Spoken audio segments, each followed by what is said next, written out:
it just feels a little more claustrophobic. It's crazy. So I shoot some stuff on camera at home in my one room. And so I have to completely take apart my room, put things outside in the public space of the complex, like outside my door, on my balcony. I'm just crazy to set up the room. And it's just too much. Then you got to tear it down and reset up your room and then do it all over again. Well, I got to get everything out of the way so that I have my beautiful shot. Then I've got to set up my lights and blah, blah, blah. And then I've got to shoot it. And then I don't have a producer, so I got to shoot it. Then I got to test it, put the card in the computer, watch it. Because like, you can't tell when you're looking in the camera whether it's a good shot or not. Looks different. Yeah, it looks different. Then it's like, okay, the shoot's over. Oh, now I got to put everything back. I got to take my mattress, which is a big mattress, the double mattress myself. I got to like drag it outside. It's a mess. It is a mess. Yeah, so I want to get something that's easier than that. Where you can have a kind of a dedicated space to your stuff. Yeah. Yeah. That's the way to do it. So the video that I'm working on right now, I actually figured out I have 2 different sets within my one room. I'm like maximizing what I'm doing. And I figured out a new way to shoot at home, which requires a little bit less teardown, but not really. But I think it's a nicer shot. What are you doing? Well, for one, I'm using the outside sunlight as my key light, as my main light. And then I'm filling with a second light on the other side of my face. But I'm basically,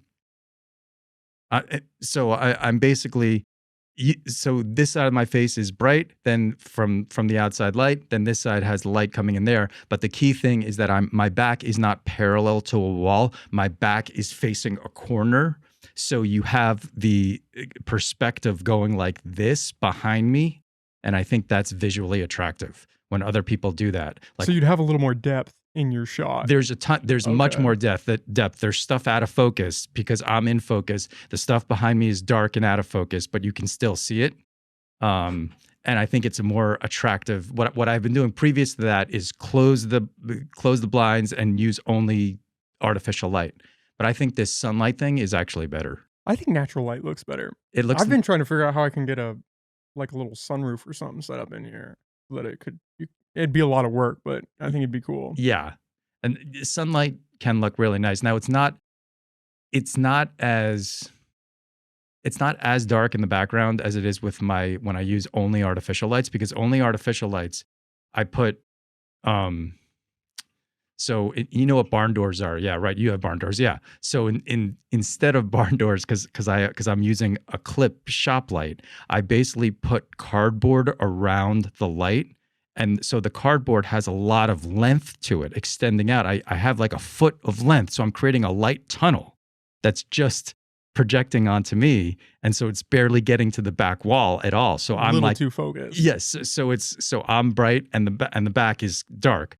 Whereas in this other setup with the sunlight, I can't focus the sunlight to that degree. So it's much more, the back is darker than me, but it's still lit, So yeah, playing around with it. And now if I move, I'm going to have to figure out it in a new spot. But it's one of the things I'm looking at when I go to look at places is, all right, what is the vibe in here? What can I do in here? But you can't really figure that out in the 5 minutes that the landlord gives you the tour. You got to be there and... Yeah, it's kind of hard to visualize your setup, how you're going to place things, and it's definitely going to change being in a new space. Yes. And having a little more creative freedom with the room.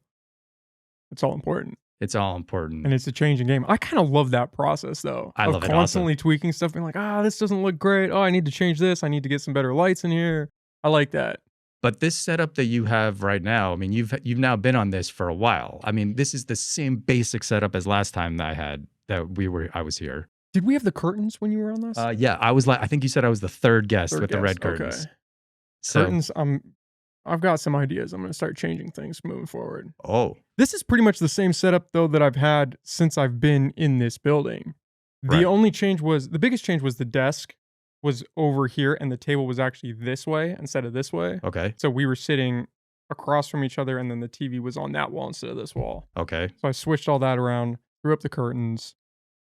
I got plans. Oh, you got some better mics, though. You haven't always had this mics. Yeah. I started out with SM58s. Okay. Those were my beginner ones. Oh, okay. Pretty decent mic. And the SM70 is the next step up on that line. Yeah. Okay. Yeah.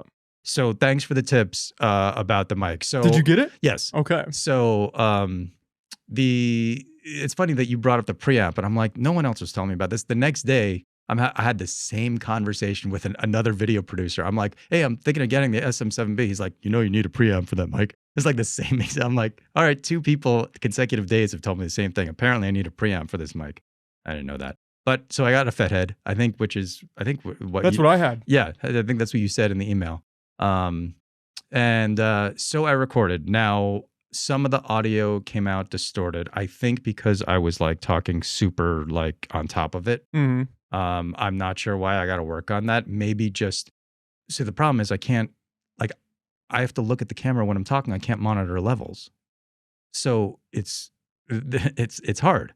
And like, it's like, well, I listen back to the audio very briefly when I test it and say, okay, it's a good to go, but I'm not super dialed in because, like I said, I've got to tear down my whole space. I've got all this stuff going on. So after I had given it the stamp of approval, okay, I'm going to tear down. Then the next day I listened to the audio. I'm like, it's kind of distorted. So I assume I had my levels up too high, even though my levels were only on like 3 of my camera out of 10. But I think that preamp really boosts you. Oh, it makes a huge difference. Yeah. So that's okay. It's my first time with this mic. I'll say I'm still going to use that audio for this video. The audio is not perfect, but I need to just get out more videos. So screw it. I'm just going to go with it. And other than that, though, the mic is great, and I love it. I've got I don't think I have this specific arm, but I have the one that's like $90. I forget what it's called. It's one of the more popular ones. Yeah. So I upgraded my mic, and I'm stoked about that. Sweet, man. Audio makes a huge difference. It makes a huge difference. This is, and the thing is, I preach this to other beginning filmmakers that I meet, and then I don't practice what I preach, because I always tell them, people will sit through crappy video. They won't sit through crappy audio. This is true. We know this. It's like there are psychological experiments, because bad audio is like very stressful and it bothers people. Whereas, well, especially if you're listening to it with headphones on and it's directly in your ear and you hear that little clicking or something in the background and you can't shut that off. And you're super annoyed. Yeah. Just turn the video off. And so I've been using mediocre mics at home. So I'm hoping this will help me out. Also, the fact that I need to play to my strengths, and a lot of people like the sound of my voice. So I really need to go in on this, because that could be like one of my advantages. Hey, people like my voice, So I mean, it would definitely be awkward if they said, "Yeah, we don't like your voice. we need to change something up here." Yeah, that'd be a problem. That would be a problem. So yeah. So anyway, that's my gear update. My social media update. Last time we talked about, you're like, bro, you got to do shorts. You got to get Instagram, TikTok. Okay, so those were the 3 things. TikTok, I am still not on, because of it's just so controversial. Fair enough. I don't know how to deal with it. I've put out a few shorts on both of my channels, and I'm on Instagram. I've only posted twice to Instagram. Instagram does not come naturally to me the way Twitter does, which really shows that I'm more of a text person than I am a picture person, which is not great for a video producer, because if you're a video producer, you should be all over Instagram.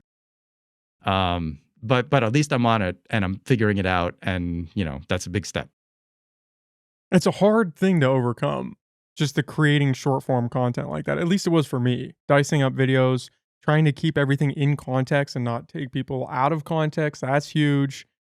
Because especially with this, if you have a 2-hour conversation and you're creating 60-second clips, what's 60 seconds? Well, how do you get the full idea in that 60 seconds? But a lot of times you're just going with like, fuck it, 15 seconds. You put out like 15-second shorts all the time. I see them all the time. You're just like, this is what he said, quick, 2 sentences. That's it. That's the video. Because if the contrast is, I can take 15 seconds and it makes sense, or I have to take a minute and a half to get the full picture, you got to go 15 seconds. Right. Because people, for whatever reason, especially on YouTube Shorts right now, the 15 seconds is what hits. If it's longer, not so much. 45 seconds is kind of a sweet spot too.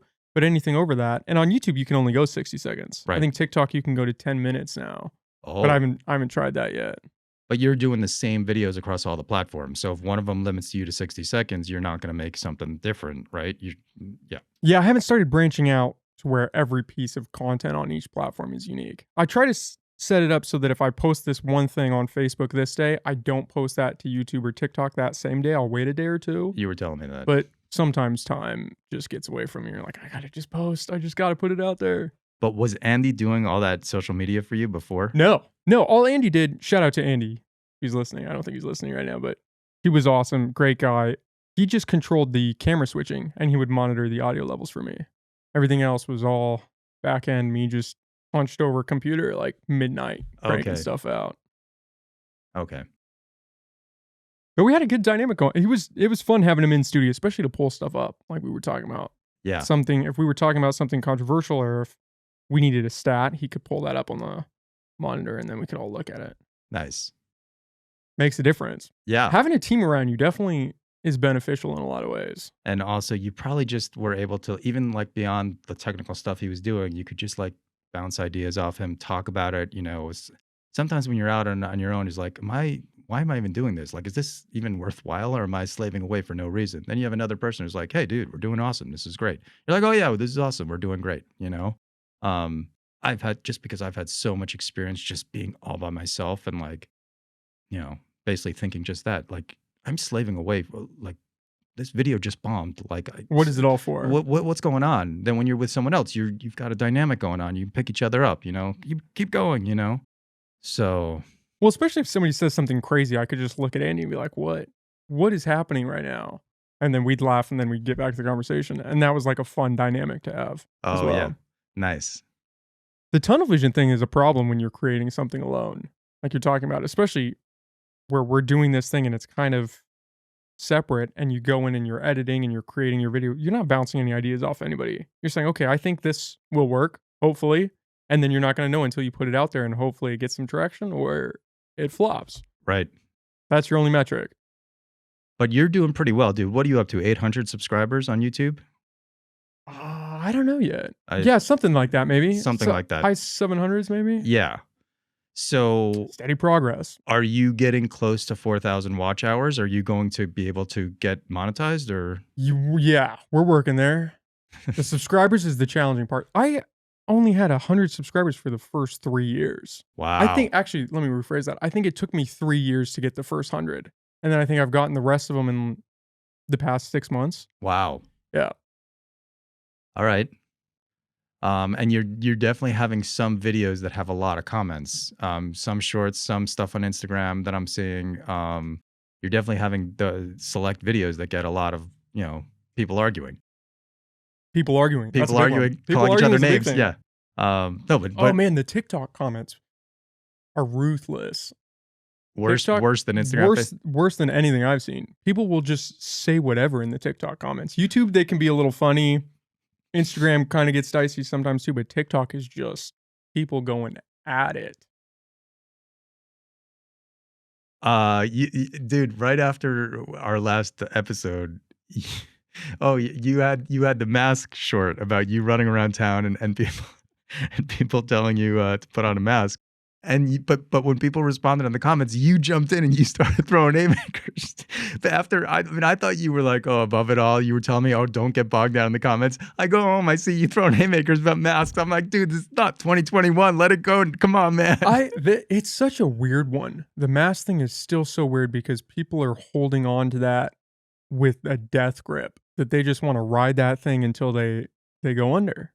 Yeah. They just cannot seem to let that one go. I don't understand it. If you want to say, hey, I know what the science says and I don't care. I like wearing masks and I want to do that and it makes me feel better. I support that 100%. It's the people that adamantly believe that it does. It's saving people. Right. You need to wear the mask because it makes a huge difference and without it, we're screwed. Right. Those people are the ones that get me because you're just choosing to do that. And you weren't letting it go in the comments. You were fighting back. That a little bit. Andy told me I need to start commenting more. And I tried it. I think I probably tried it after you and tried it for maybe a couple weeks, but I just can't do it. I just can't do it. It's not for me. Being in the comments, I think it feels disingenuous to the guest because then I'm engaging in the conversation after they are. Mm-hmm. Like they don't really have the opportunity to engage unless they're watching me post all this.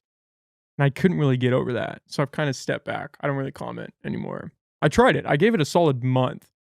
And then I'm like, nah, it's not going to work out for me. Okay. Yeah, that's legit. But it does make a difference. Commenting definitely helps get people engaged. Right. That's the problem. And as you comment, more people respond back, and that triggers the algorithm to show the video to more people because there's more total comments. It's the name of the game. Yeah.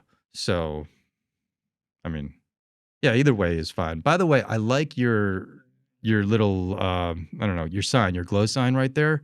And what I don't like is Rogan's sign that's enormous behind his head. What is he doing? It looks terrible, I bro. like it, actually. I'll be honest. I kind of like the contrast. Really? Yeah.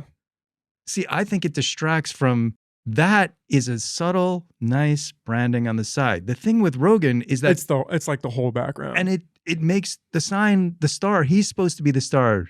Your sign is not the star. It's like I can't look at him because I've got to look at this neon thing behind him. I'm like, what's going on? To be fair, I don't actually watch that much of his content. I listen to most of it. So I'm not really seeing the background. Okay. Um, I don't know. I like this. This is super subtle. It's not the first not thing you see. overpowering. Yeah, it's just a nice little thing in the background. You're the star, not text, not words. You. So that's my take on that. It is a cool design, though. I think it helps just because then people can see somebody pops in, they can see, or just catches the video, they can see what it is. Right. I definitely think branding is important. That's something I'm still working on too. Okay. I mean, yeah, the standard YouTube thing is to put like your little watermark in the lower right, but that seems like old style YouTube. It doesn't seem like people are doing that much anymore, like, electronically putting it in editing, or having like, I guess it's called a bug. You put your bug in your live stream. But yeah, I think this is better. This looks really nice. But yeah, I think the platforms are so all over the place now because they're all competing for that short form content. Mm-hmm. That's the name of the game. Everybody wants to be the next TikTok. And so I think there's kind of an interesting shift right now across all of them, trying to figure out, carve your own space in that too. And how do you think Reels are performing in that regard? I mean, it helps. Have you noticed any traction from what you've posted, the shorts or anything? Nothing yet. Well, no, the shorts on YouTube, one of them did well. One of them got 1,300, which seems to be like a magic number because I look at a lot of yours and they get exactly 1,300. I'm like, what's with 1,300? And it might be a coincidence. But yeah, 1,300 is a lot for that channel. But that channel, most videos I have on any one is like 390. So all of a sudden I put out a short, it's got 1,300. I was stoked. The other one I put out also got like 500. So yeah, they were getting more than my full length videos.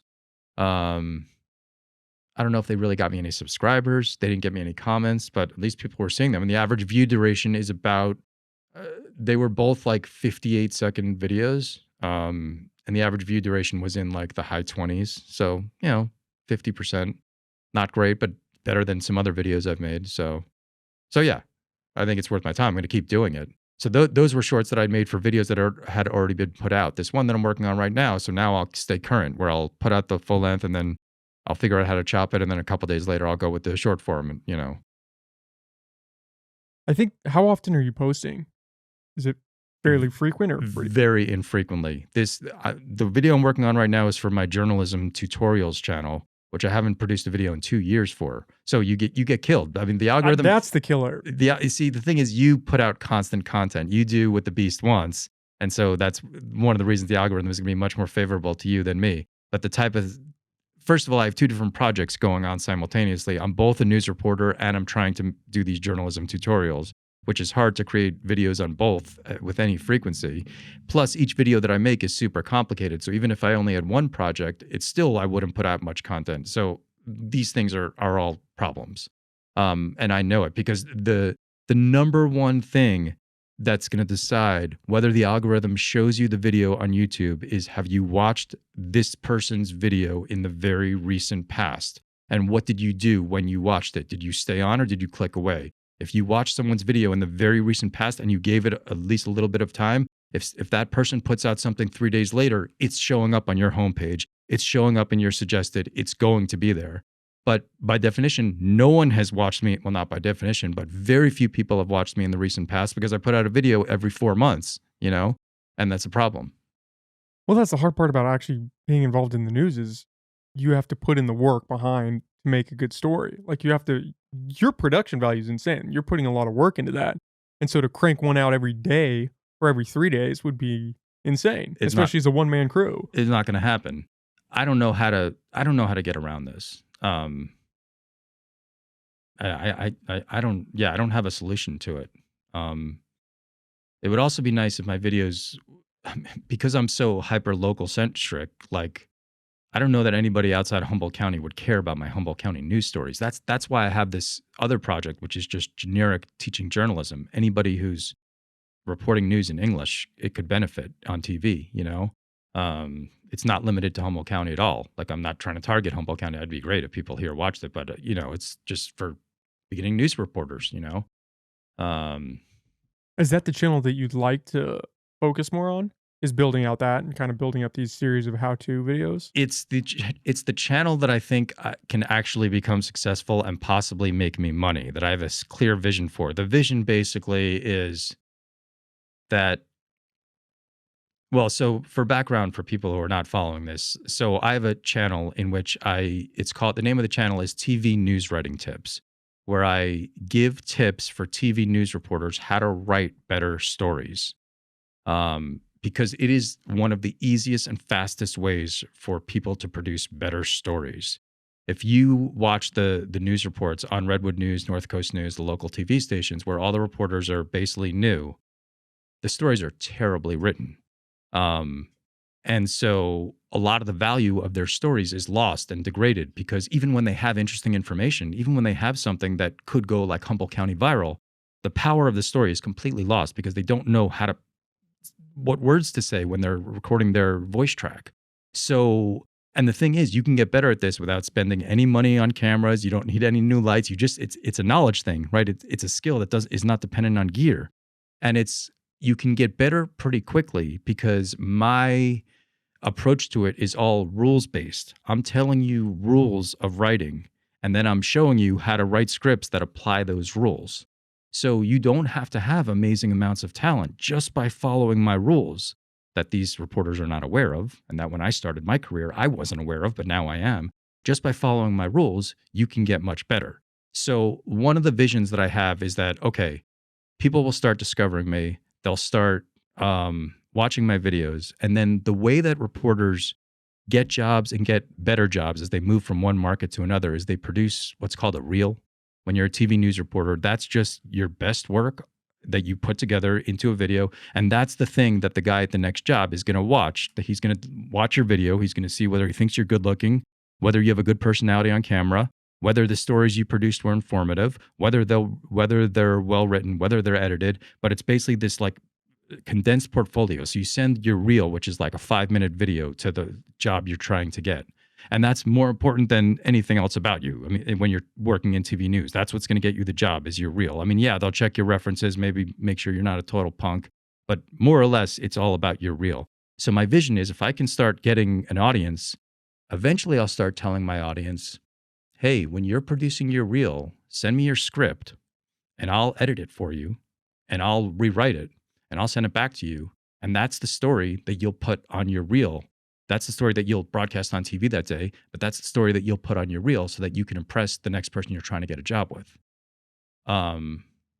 That's a vision. I don't know whether that's going to happen. I'd have to get a lot of people following me though first, because I'm never going to get, even if I got monetized, most of the people who are monetized, you know, they make $100 a month. It's like, whoa, I got monetized. Yeah, but what does that actually mean? Just from being monetized, very few people are making significant. You just have to be really popular, and it's very, very unlikely I'm going to ever reach that point. But what a lot of YouTube instructors, people who tell you how to do YouTube, what they'll tell you is use your YouTube to then develop this springboard into this other way you're making money off your YouTube, which is this would be my strategy. I tell my YouTube followers, hey, I'll rewrite your reel, and you'll send me $50 on Venmo. Have you thought about putting that out on Fiverr as like a subscription service that you could do? So I haven't been on Fiverr. I know it's a thing. I'm hearing about it. I don't know. What's the pitch? Tell me what the deal is. Well, I've used it for a few things. For like 3 podcasts, I had a guy design thumbnails for little clips that I was clipping. And so it's basically a site where you can just hire people to pretty much do whatever. I had a guy help me build my website because I didn't want to invest any time in it. So I just paid some dude to build out the foundation, and then I built it up on top of that. You can have I had people design my new logo on there, the new podcast logo. That was designed on Fiverr. It's really anything you can think of is probably on there in terms of somebody filling that service for you. it's all digital media though. It's like very digital media oriented, correct? Yeah, I don't think you could like hire somebody to come clean your house Right. from that. But if it's an online thing that you need help with, they could do it. Design merch, design topics for your videos, I would assume, things like that. Oh, Edit stuff. You can have people edit podcasts, edit scripts, edit things kind of like what you're talking about. That's what made me think of it. okay. Well, that's an idea. Yeah, I've just started hearing about it. I don't know. Is that what you would want to do? Endgame is kind of move away from creating videos and more just help people who are coming up. Well, I'll always probably want to produce news videos because I like producing news videos. But given my current situation, I don't fit in the get a job at North Coast News as a TV news reporter. I just don't fit into that. So I'm going to be doing it on my site. How am I going to? I don't see how I'm going to monetize my news site. Like I don't see the vision. If someone could help me with that, that would be awesome. But I don't see the vision, so I've got to have something else. And I want to, create something new on the internet. That's like, that's what That's the media. dream. That's what media is right now, right? Are you interesting on the internet? In a very general sense. So I want to be, and this is what I have to offer. I think what I have to offer that I just look at these reporters and I say, oh man, their stories could be so much better with just some quick education, which is why I have my channel, um, and so, but I have to convince them that indeed their stories can be get better with some quick education. They don't realize there are some people probably who want to get better as writers and don't know how, but there are other people who don't appreciate how important the writing is. And it is so important. Well, even more than that, I think there's a lot of people that don't realize they suck at what they do. There's probably a little of that. Um, there's probably a little of that. But the ones who are actually ambitious and are self-critical, those are the ones who are going to be, get better. Sometimes, I hope they have an awareness that, hey, getting to be a better writer is important, I mean, I like there's so many different aspects to video production, as you know. Like there's just, there's so many things I need to get better at. But if you look at all the skills that go into making my videos, like a lot of times people will say, God, it's so professional what you do. And it's not clear what specifically they're talking about, but I think they're talking about the writing because that's the thing that I separates me from, I think, a lot of other news reporters. Well, your writing style and your video editing style. I saw your most recent one about the trans stuff, Cool. and just the editing production on that was incredible. I couldn't do that. I mean, you have it harder than I do in a lot of ways because I've almost, cut my hands off with this and that I can't edit anything because it's just this. So when I go to post, it's just cleaning up the audio, it's clipping stuff, it's doing stuff that doesn't really affect what is actually there. You have to come up with a story and then you have to go shoot it and you have to figure out, okay, what do I want for this background or in this shot or who am I going to talk to for this? I just have to show up here and press record and hope that maybe me and my guests have a great conversation, but Yeah. Yeah. I mean, your success is based on your personality. That's, success very loosely. but right. It's true. But still, your appeal, let's put it like that, is based on your personality. You have a great personality. You're awesome on camera. No, you're not doing some crazy editing, but that is so valuable in media that people like you, right? But and you can't teach that because your personality is your personality. And that's, I think, your biggest success. That's your biggest strength, I should say. Yeah, that video that I made about the drag scene, it was super complex to edit. Now, I did not conduct any interviews, so that saved time there because usually conducting the interview is complicated and editing it is complicated. So, because I was using all stuff that already existed. But still, you had to sift through what you wanted to pull out of those videos. Dude, and that process of narrowing it down was crazy because I ended up reviewing tons of stuff that at the end, once I figure out what the story is, like, oh, I didn't need to spend 6 hours taking notes on that interview. It's irrelevant. I didn't know that at the time because I wasn't deep enough into the story. I have a document of, so that story started, I was just going to do a story about growing pains and Lost Coast Populist. That was the beginning. I was like, okay, I'm going to do a story where I explain to people how there are these people outside, kind of like the media clique in Humboldt County, that are doing something interesting and that are gaining a following. And what are they doing? And why is it interesting? And how is it different? That was going to be my initial thing. But once I saw that this drag thing just kept going on and on and on and seemed to have like new little things, I was like, this drag thing is kind of like pretty interesting. And both of you guys are related to it. I mean, Donnie is the one of the main. Donnie's in it. Donnie's in the trenches right now. Yeah, the story really wouldn't exist without Donnie. And then you started bringing on all these guests. You brought on Donnie, you brought on Bramwell, you brought on Donnie again, but basically talking to Donnie was, no, I didn't have to interview Donnie. I had hit your footage, and so that's when I decided, okay, I'm going to do this story. It's very hot in the culture war right now. Transgenderism and drag is like the number one thing in the culture war right now. It's just having this moment of, I mean, a year ago, who the hell ever thought about all ages drag shows? I didn't. The Eureka Drag Show in the fall was the first time I ever thought about all ages drag show. I never even heard of an all ages drag show. I mean, I've heard of drag shows, and now it's just like it's Twitter. Everywhere. My Twitter is just blowing up with all ages drag commentary. It's crazy. So anyways, that's why I decided to get into it. And yeah, because the story was about how I made a video that was partially about all ages drag, but was also about how the media covered all ages drag locally. And so it was appropriate that I use media that already exists, because then I'm showing you how the media is, I'm using their media to show you how they covered it. So.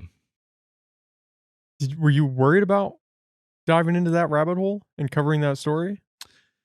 I was worried about it from the perspective of the story required me to criticize my own tribe. Other news reporters in town are my tribe. Unlike Donnie, who stakes out a position as being confrontational and antagonistic to other news reporters, I am relatively friendly with other news reporters that I see around town. I'm not really friends with any of them, but when I see Mad River Union, Lost Coast Outpost, K-Mud reporters, North Coast Journal, I say, hey, how's it going? Hey, I like this story that you did. Hey, I like this video. We have a friendly thing. It's not antagonistic at all. And so I was like, all right, if I report this story, that I have to talk about the media aspect of it, because that's what's important to me. That's what I'm thinking about. That's what I found so frustrating about the whole thing. So I'm going to have to say that I'm going to have to lay out what I believe is the case against the local media. And those are people that I'm friendly with. And that's going to be difficult. But at the same time, so there's this aspect of criticizing your own tribe, which is a global problem. Nobody wants to do it, including people in the drag scene. There are certainly people in the drag scene who must be aware of the fact that something went wrong at Jefferson. And what are they going to do? Are they going to tell that to a reporter? Are they going to tell that to Donnie in a news article? And when all of their friends are involved in drag, and this is their community that is comfortable for them and artistic and expressive and fun and interesting and dynamic, if they give a quote that says, hey, yeah, actually, this was not amazing, we shouldn't have done that, that's not going to be good for them. It's going to be terrible for them. That's why I give Kaylin Rivera an enormous amount of credit, that he was willing to concede the minor point. Yes, it's a minor point, but at least he was willing to concede with you that there should not be tipping at an all-ages drag show. He criticized his own tribe. Now, he did it skillfully because he criticized them on the most minor point. He didn't criticize them on the major point. But that's more than anybody else has done, and it's very difficult to do, and I give him a ton of credit for doing that. And I'm surprised that he did. And I wonder whether he caught flack for it. It's possible that he did. I don't know whether he told people he went on your podcast. I don't know if his tribe watches your podcast, listens, who knows.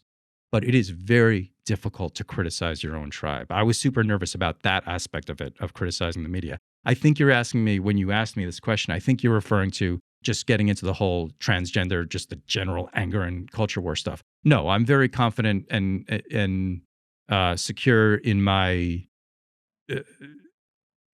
way of understanding this. I have to be open to constantly learning about it and changing my mind. But, that I'm a horrible person and that I'm, a bigot and hateful. No, I'm not going to take any of that seriously. I'm a very nice person. I have absolutely no ill intentions. And so people can say that stuff. Unfortunately, the video kind of bombed. It didn't do that well.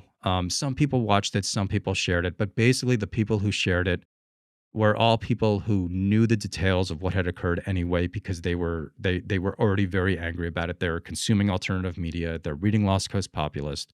They're watching Lost Coast Populist. They already understand that there's something wrong with the media. That is a big part of their understanding of the world. So I basically was preaching to the choir, which is really frustrating. I appreciate that those people watched it, but that was my goal, was to kind of awaken people who don't realize that there's a problem with the media. Cross the aisle a little bit. Yeah, and I don't think I accomplished that, and so I'm bummed about that. I naively thought when I started this podcast that I would be doing a lot of that. That you would cross the aisle, you would kind of bring people to these differing opinions, and maybe we could take away things from each side and form a better opinion. I don't think that happens a whole lot. I think it does for some people. I think some people find your content and maybe it changes something in them. They get a little context for something else and they can kind of change their view. A lot of people, I think they just stay in those bubbles and it's just that reinforcement of, well, I already lean this way, so I'm going to watch this content and it's just going to reinforce everything I already believe. And especially with something like drag, it is a polarizing topic. And so the people that are for it aren't going to necessarily go out of their way to listen to something that's attacking it in some sense. Well, but the thing is that my audience, right? I'm not Donnie, right? I don't have like this.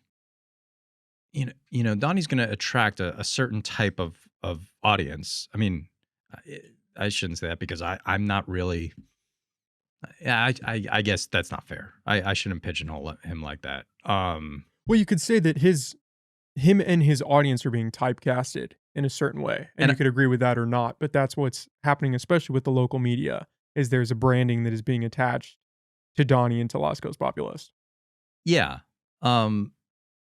But so what I'm saying is my audience, I would think is much more, like I have tons of progressives who follow me. So for whatever reason, I thought that this video was going to show up in their feed because they've watched my previous video and they were going to be like, oh, wow, I never realized, I never thought about it this way. And actually, I haven't seen this footage. And now that I see this footage, this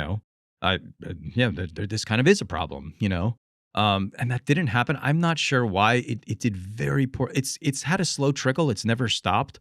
So it's still getting views, but for whatever reason at the beginning, it got, they call it velocity, which is how well it does at the beginning, it didn't do well. And I mean, I thought I had something relevant to say. The media, I can't get over the media aspect. I just can't. I cannot get over it. When I was producing the story, I was like angry about it. Like, it's like normally my news stories, yeah, I find them interesting, but I'm not going to get angry. But I was just so frustrated. I'm like, how can this be? This is not news reporting,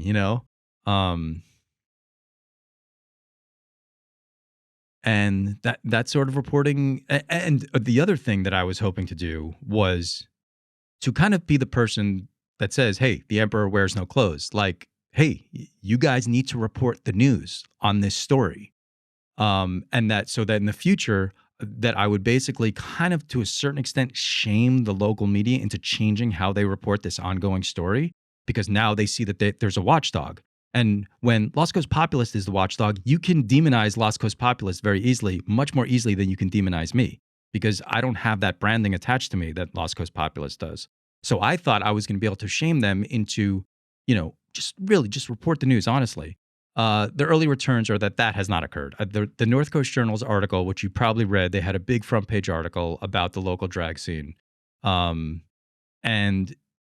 it was an interesting article, but the only specific reference to Jefferson was to refer to it as a family-friendly show in the fall. Now, if you don't know any better, when you think family-friendly, does what happened at Jefferson fit into what you would envision when a flyer says family friendly? Dude, what? Family friendly is like, I don't know, like kids trying to dunk someone by throwing a ball at something, or I don't know anything. But it's a pretty new at least I think it's new interpretation of what it means to be family friendly. You're giving people no information about what the controversy is about. No information. I mean, as a news reporter, I just don't get how people can publish these articles. It's like, what are you doing? And so that was the big message that you wanted to come across in your video is, hey, the media is not accurately covering these stories. They need to stay away from the culture war aspect of it and just report on the facts of what happened. Well, the culture war aspect, you can do what you do on any news story. You can quote different people who have different perspectives. You can add your own perspective. I'm fine with reporters giving their own opinions. I'm not from this super old school of just the facts. No, you can add your own analysis. But you first have to present the core factual information before you bring in all the quotes from various people and before you give your own analysis. The news media refused to show Lost Coast Populist video, I imagine, because Lost Coast Populist is almost, we can't show their video. Like, they're the bad guys. Whereas my attitude is, there are no good guys and bad guys. There are just guys. I know this is basically your approach to life as well, or at least it's how I interpret you, because the way you run your show, there's no good guys and bad guys. There's just guys who are all different from each other, who, whatever, where we can kind of all interact. It's in some way. But I think, or maybe the idea was, again, you get into these buzzwords. If you show the video, you're endangering marginalized people. To which my response is, news reporting constantly has ramifications beyond the story that you're reporting. The best example that I always give is when ISIS was cutting people's heads off in the Middle East. You remember they were taking American hostages and beheading them. When the news media reported on that, did that increase resentment against American Muslims who had nothing to do with ISIS? Probably. It probably, there are some people who are just not very sophisticated and not very smart, and they will have resentment against Muslims who have nothing to do with this, who are just walking down the street in Eureka, San Francisco, whatever, and they will hate those Muslims because some crazy people in Iraq are cutting off the heads of Americans. But is that a reason for the news media not to report on the fact that they're doing that? Of course not. The news media has to report on this. And the ramifications of what that kind of entails, I don't know what to do with that. But to say you're not going to report it is, to me, crazy. And so to me, no, obviously, cutting off people's heads and performing dances in front of children, they're not the same thing. But the principle of, do we have to be puppeteers behind the scene, figuring out what people are going to know? This is the same thing with Fauci and masks, right? Because this is what it sounds like. But to me, it's the same principle. Are we puppeteers controlling what people know for their own benefit in order to make a good society that's peaceful and tranquil and to increase good relations between different demographics? Or are we just saying what's happening? And I think we're just saying what's happening. That's what we should be doing. And the news media didn't do that. No, people are not familiar with what is occurring. And I imagine that without knowing the specifics, if you make it a referendum on homosexuality, thankfully, is widely accepted in Humboldt County and in the United States in general. A protest about homosexuality, that's not something I'm going to report on because I don't find it interesting. And I would not spend so much time making a video about someone protesting homosexuality. It's just not interesting to me. You got nothing. This is much more interesting. But there was just, and if the media didn't want to embed the video, how about describe it in words? Nope, nobody wanted to describe in words what was occurring. And that is just shocking to me. The other thing is that beyond the fact that it's bad news reporting, it's also, I think, on a personal level, unethical to people say what their views are, and you decide, no, that's not their view. I know what they're really saying. People say they're against what's happening because the people are performing sexualized dances in front of children, and you come along and you say, no, they're actually anti-gay. People aren't allowed to speak for themselves. We never do this with any other news story. We constantly put forward people's best arguments of what they're saying. Like, How can you just change what someone said? The protesters came to the city council, and one after the other, they all said, hey, we weren't there to protest gay people. We were there to protest the fact that people are performing sexualized dances in front of children. Those are two different things. Right? It's a fascinating time when it comes to just the ability for a group to be branded, even if it's counter to information that's out there about them. Once that branding kicks in, it's there. If you oppose trans or drag shows for kids, you are anti this group of marginalized people. Just it's that black and white. That's what it is. You're hateful.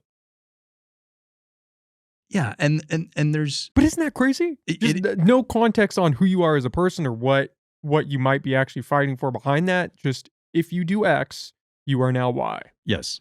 And the anti-gay label, I thought Amy Gustin, who is this KMUD listener who I included in my video, basically she listened to KMUD's news reporting on this topic, which KMUD I would say took it to the next level as far as just demonizing, just going straight out and demonizing all the protesters and not explaining why the protesters were mad.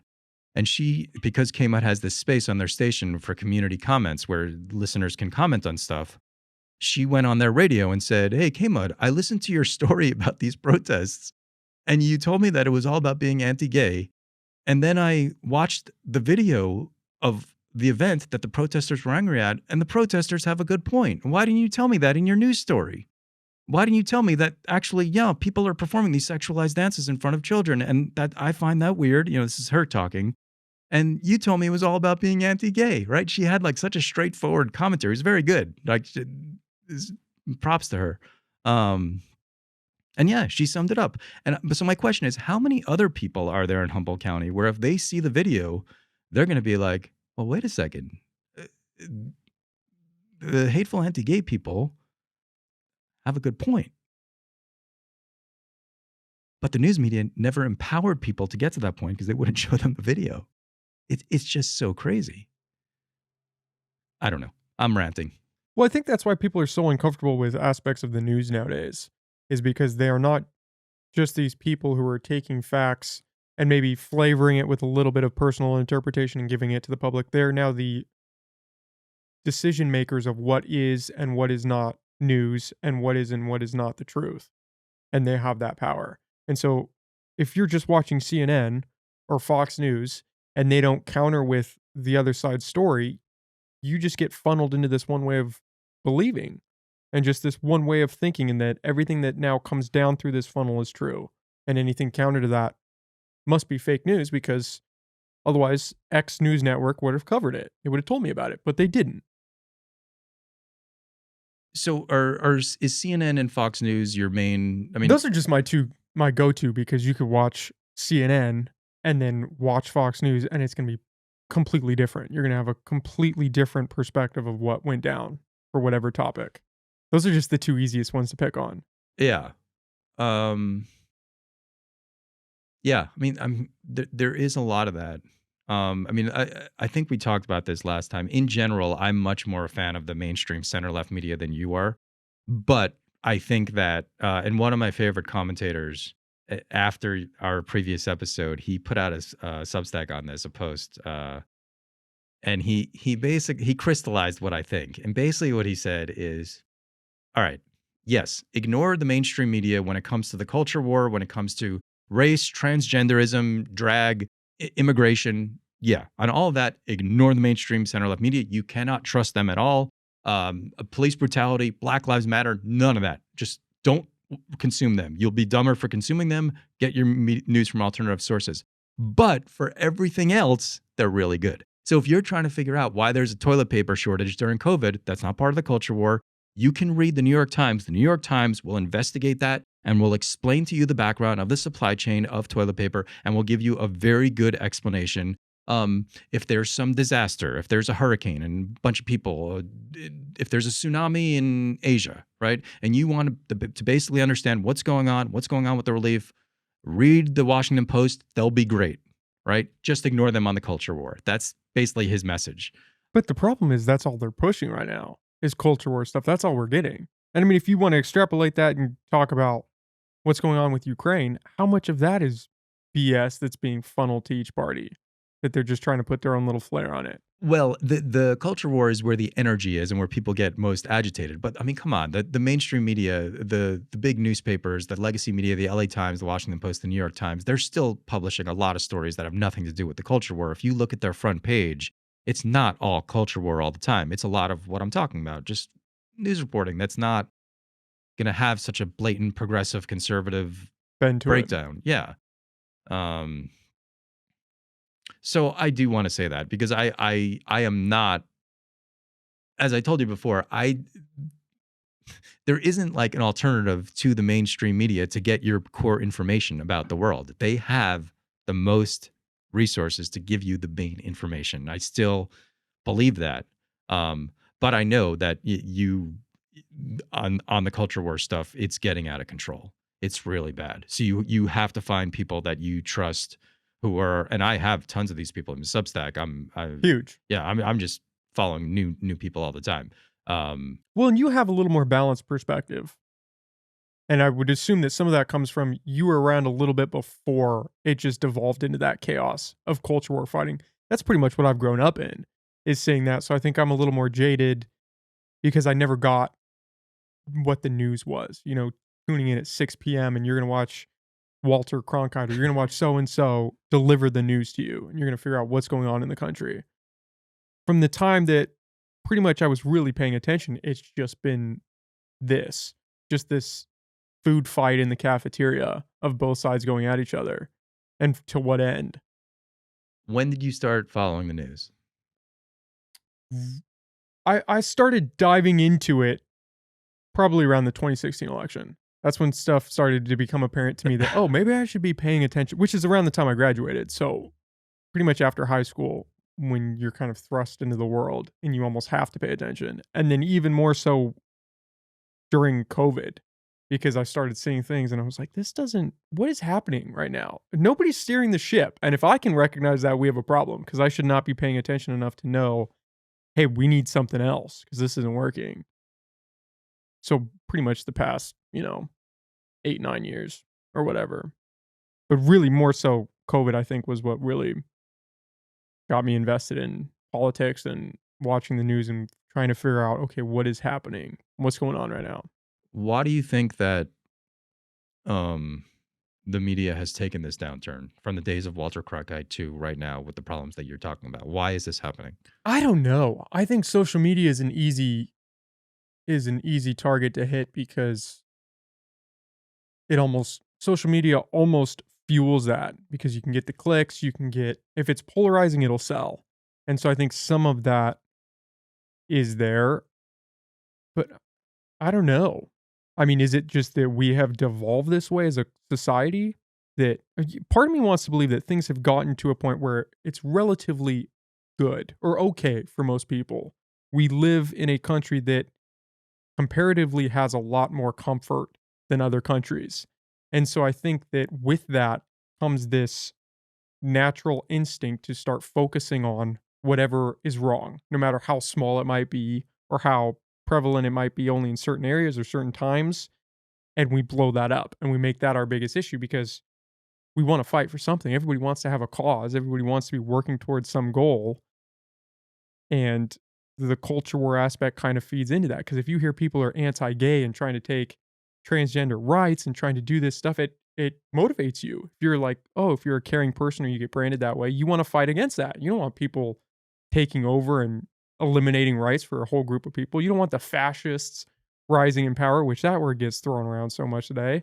And you hear that and you think, well, I need to do my part. I need to do something. And so part of it is culture, part of it is social media. I think part of it is just shitty reporting, maybe, or shitty leadership in networks that let it get to this point. I don't know. I'm too young to say for sure. But I don't know if it's just as simple as this one thing and there's one solution. I think we're getting bombarded from all angles and it's just we're seeing it fully realized now. I think in addition to that, there's probably an aspect to, I talked before about criticizing your own tribe. It's a scary thing to do. And I think criticizing your own tribe is more difficult, but even the less difficult thing of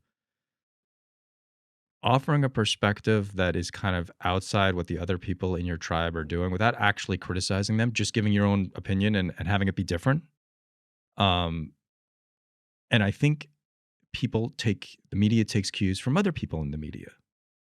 And so since one person, a few influential outlets start reporting on all ages drag in a specific way, well, that's the way respectable, educated journalists report on this topic.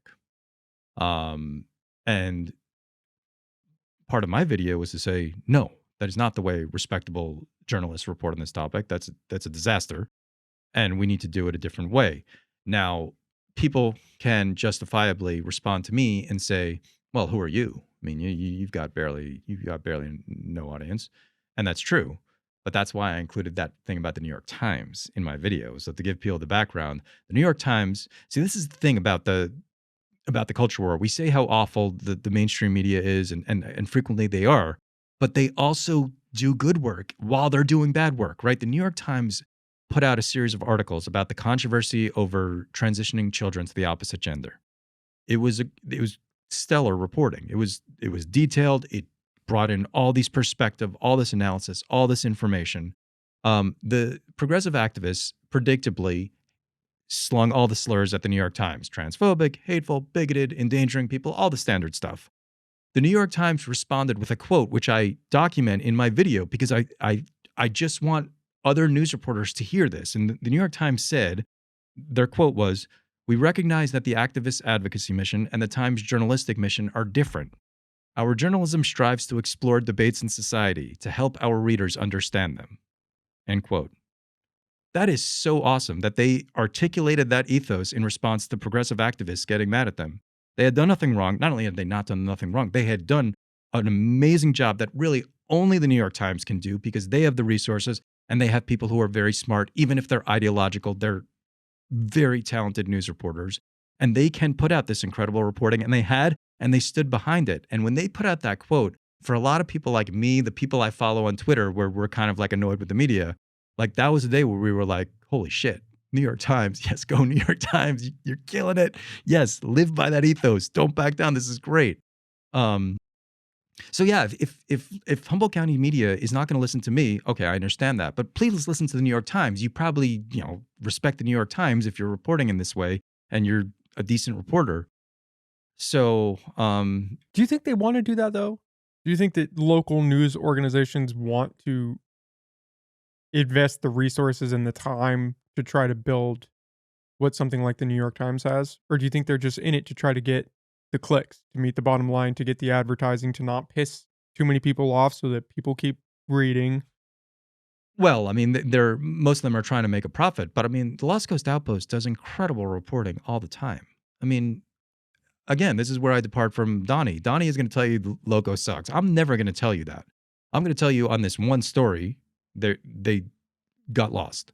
But in general, no, I think they're great. The best, if you want to know what's happening in Humboldt County, and all you do is read the Lost Coast Outpost, you're going to be pretty well informed about what's going on in Humboldt County. It is an awesome news site. They publish super detailed reporting all the time that slays. They go into they just do so many different things that are really good, and it's so thorough. So yes, I do think that they want to help people understand what is going on around them. So what is it about this one issue? Is it just that as a society we have become so invested in one way of thinking that we can't kind of correct, or that nobody wants to push back against the norm right now, or what's going on there? I think it is, first of all, reporters are like everybody else. We don't want people to say that we're bad people. We want people to say that we're nice people. Everybody wants that. Everybody wants that. That's just normal human emotion. So if you say, hey, maybe what's going on here in the drag scene is not cool, that is going to there is a lot of organized people who are going to say you're mean or you're hateful, bigoted, transphobic, all the slurs, right? The standard stuff. So that's one thing. And reporters don't want to be called that. And nobody wants to be called that. Those are bad things to be. Nobody wants to be a hateful bigot. I mean, who wants to be a hateful bigot? Not that many people. So that's one thing. The second thing is that, um, and this is like a very subtle thing about um, how people perceive the world. I think you and I are both what I call cognitive decouplers. There's not someone else just used the word for it. They were describing it, and it was much better than that. But basically, what that means is you and I. Okay, we're talking about one topic. Okay, we're talking about that topic. Now we're done with that, and now we're on to the next topic, and then we're on to the next topic, and we can say, all right, I disagree with this dude over here, but I agree with him on points 2 and 3. We're just opposed to each other on one. And, and our general reaction to that is, yeah, such is life. People disagree, whatever, move on. But what we don't do is what I said before. You and I, and I'm speaking for you. You should speak for yourself. But I see this. It's one of the reasons I gravitate towards your show. And it's one of the reasons a lot of people gravitate towards Rogan. It's the same thing. It's like, there are not good guys and bad guys. There are just people. Some people I agree with more frequently than other people, but I don't want to say that people are bad people. That's just way too broad for me to say about people who are, the drag performers who were at that show at Jefferson who performed. I don't want to go so far as to say they're bad people. That's just too much for me. And so the way it relates to this conversation is that if you don't see things that way, if you do think that you have to decide which team are you on? There's good people and bad people. Well, if you've decided that the people who are gay or transgender or perform drag are good people, you have to promote them at every turn, and any chink in the armor must be concealed or pretend like it doesn't exist. And I don't see things that way. There's no reason to be like that. I can be nuanced about it. I don't have a problem with homosexuality. It's just not interesting. And we should talk about your Bramwell conversation because it was amazing. And I just finished watching it in preparation for coming in here. It was really good because he's also a key player in this. But so I think that they're caught up in that bad guy versus good guy, and you and I are not. How do you get to that spot though? That's the fascinating part because I wasn't always that type of person. I mean, I used to, you could say, ideologically align with my side, whatever that was, or not question as much as I should have. I can remember I was in high school and it was the 2016 election. We were going into it and we were talking about who do we think is going to win. And there was this girl in the class and I was friends with her at the time and she was talking about how she wanted to vote for Trump because she aligned with some of his policies. She didn't really agree with him on a personal level. She thought he was, not the best character, but she aligned with the direction that he kind of wanted to go with the country. And I just remember thinking, oh, she's a piece of shit. Like, you're going to vote for Trump? You piece of, like, what? It didn't change how I interacted with her. I wasn't rude or anything, but it caused me to think about her in a slightly different way. And thinking back to that, I'm obviously a little disappointed in myself that that one thing could cause me to kind of write this person off in that way. And now I definitely still struggle with it, but I work through that most of the time, and I can be countered with ideas and say, oh yeah, maybe I am wrong on this, or oh yeah, that does change my thinking, or like you said, you're not a terrible person for being aligned in this one way. But how do you get to that point? Because I think a lot of people are still at the start of no, I'm aligned, full sail blue, full sail red, full sail whatever I align with, and I can't see the reason in the other side. And so it's easier to just write everyone off that disagrees with me.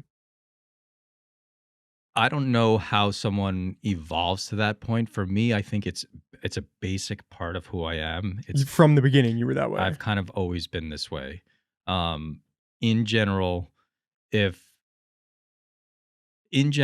when I listen to people talk about what they think, my reaction is frequently, yeah, I don't see it that way, but he makes some good points, right? I'm just, and if there's someone who's very unpopular, who everybody's saying is awful, my instinct, even if I'm never going to meet this person, it's just in the news media, right? If someone's like the bad character of the day in the media, I'll be like, yeah, but there's a certain element of truth in what he's saying. It's not that horrible, right? I don't know. I'm just like that. It's one of the things that makes me a natural reporter because when people are expressing their views, I think, oh, that guy, there's value in what that guy said, and there's value in what that guy, and what she said, yep, that there's something there. She's got a point. even when they're fighting amongst themselves in the controversy, I'm always like, everybody's making some legitimate points. There's, so I don't know how people can become like that. I mean, I part of it is, um, you know, if you approach your views with a little bit of humility and say, all right, you know, I don't really know that much. I don't know everything there is to know about this. So there's a space for me to like grow and change my mind, and I might ultimately end up where that dude is, even though now I think he's terrible. That can kind of give you the space to kind of say, all right, I'm not so like locked into my rigid, uh, you know, the walls that confine me right now. But for me, I do think that's an important skill for a news reporter, and it's one of it's one of the natural things that I have. Important for everybody just to get Yeah, through life. yeah, See, I was completely the opposite. When I was a kid, I thought if you smoked weed, you were just dog shit. That you were just a terrible human being if you did drugs, if you, if these things that now seem so ridiculous. It's just these defining characteristics which they weren't. But if you engaged in these things, you were just a terrible person. I had this very black and white view of the world and of people and of activities that people would engage in and ways of thinking. And if you didn't fall into this one category, you were just not a good person. And I could just write you off just like that. and did that was that a product of your upbringing? I'm probably too close to it to say. I don't know. I It's something I'd have to think about. But as a child, I had a very rigid, self-imposed structure and outlook on the world and just how I saw things. I don't really know how I got that because my parents aren't necessarily that way. They're more open than at least I was as a child. And I don't know. I just came out black and white. It was this or it was that. There was no in between. There was no middle ground. Republicans were shitty people. Like a a wild stance from where I am now, at least. Yeah, that's crazy, dude. Because you don't project any of that energy. That's like that is very surprising. So when you say when you were a kid, I mean when you were like 16 or when you were like No, when I 9? was yeah, probably up up through middle school, very black and white, which is a young age for someone to have Yeah, I'm like, these dude. stances and these beliefs as a kid who knew nothing but had a stance on everything. That's the kind of kid I was. And then middle school, I think I started pulling on threads and realizing the world was not that black and white. And then probably through college that got better. But it was a journey for me. I was definitely not the type of person that you were and that you carry on to be. I had to kind of carve that out for myself. All right. Well, you're asking me how does one get there? But I don't know. That's the thing. Well, I but don't what was your story? You say you changed. What was the process like? What happened that made you so more open minded? I think I just slowly started to realize that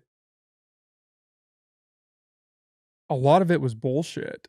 I think that when you hold these beliefs so tightly, it's easy to kind of write off anything that might undermine them. And once you get a chink in an idea and you can recognize that and you start pulling on that thread and it unravels, I think it causes you to start questioning everything else. And I think that's kind of what happened with me. And I think it was healthy in that way that now I'm not that way at all. I'm like 100% opposite from where I was as a kid.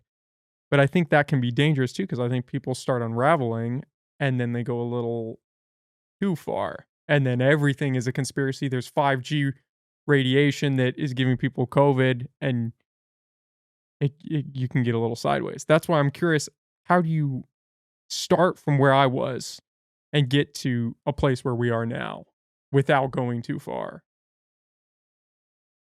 Huh. Yeah. I mean, I don't know. I don't think I could replicate it now if I was put back in that spot. I don't think there's a path that you could follow to break through that. That's why I'm fascinated with it. And hearing that you were born that way is interesting because I feel like I had to fight to get there, you know? Yeah.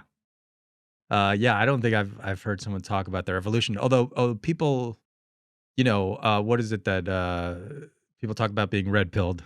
So that is something that people talk about on Twitter. But you're talking about it on a much more metaphysical level. You're saying, you're talking about it as far as just being open minded rather than just realizing that the right has the truth, realizing that, Yeah, the red pill stuff is almost you're just trading black and white. So white is now black and black right, is now white. It's right. still, you're not necessarily getting to the middle ground and all that. Yeah. Yeah. Yeah, I don't know how it happened. I'm glad it did. I don't think I wouldn't have wanted to be around me back then. I think I'm finally getting to the place where I'm becoming a more well-rounded individual, whatever that means.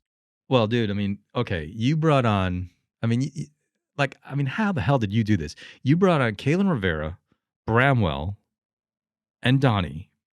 And from what I saw, all of them left here thinking that you guys are buds. Like you have a healthy, positive relationship. Now, I don't know what they went home and, maybe they think, oh, Nick guy's an asshole. But at least from what it showed up on video, you kept it.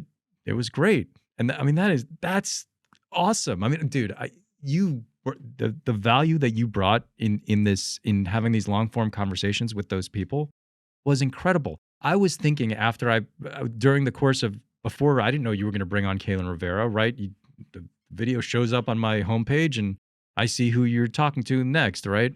And then, so I had been thinking, he should talk to an all ages drag person. He's talked to Donnie, and like that's Nick's style. He's going to want to talk to everybody. Well, sure enough, here comes Kaylin Rivera I'm like, oh, Kaylin Rivera's on. Okay, let's see how this goes.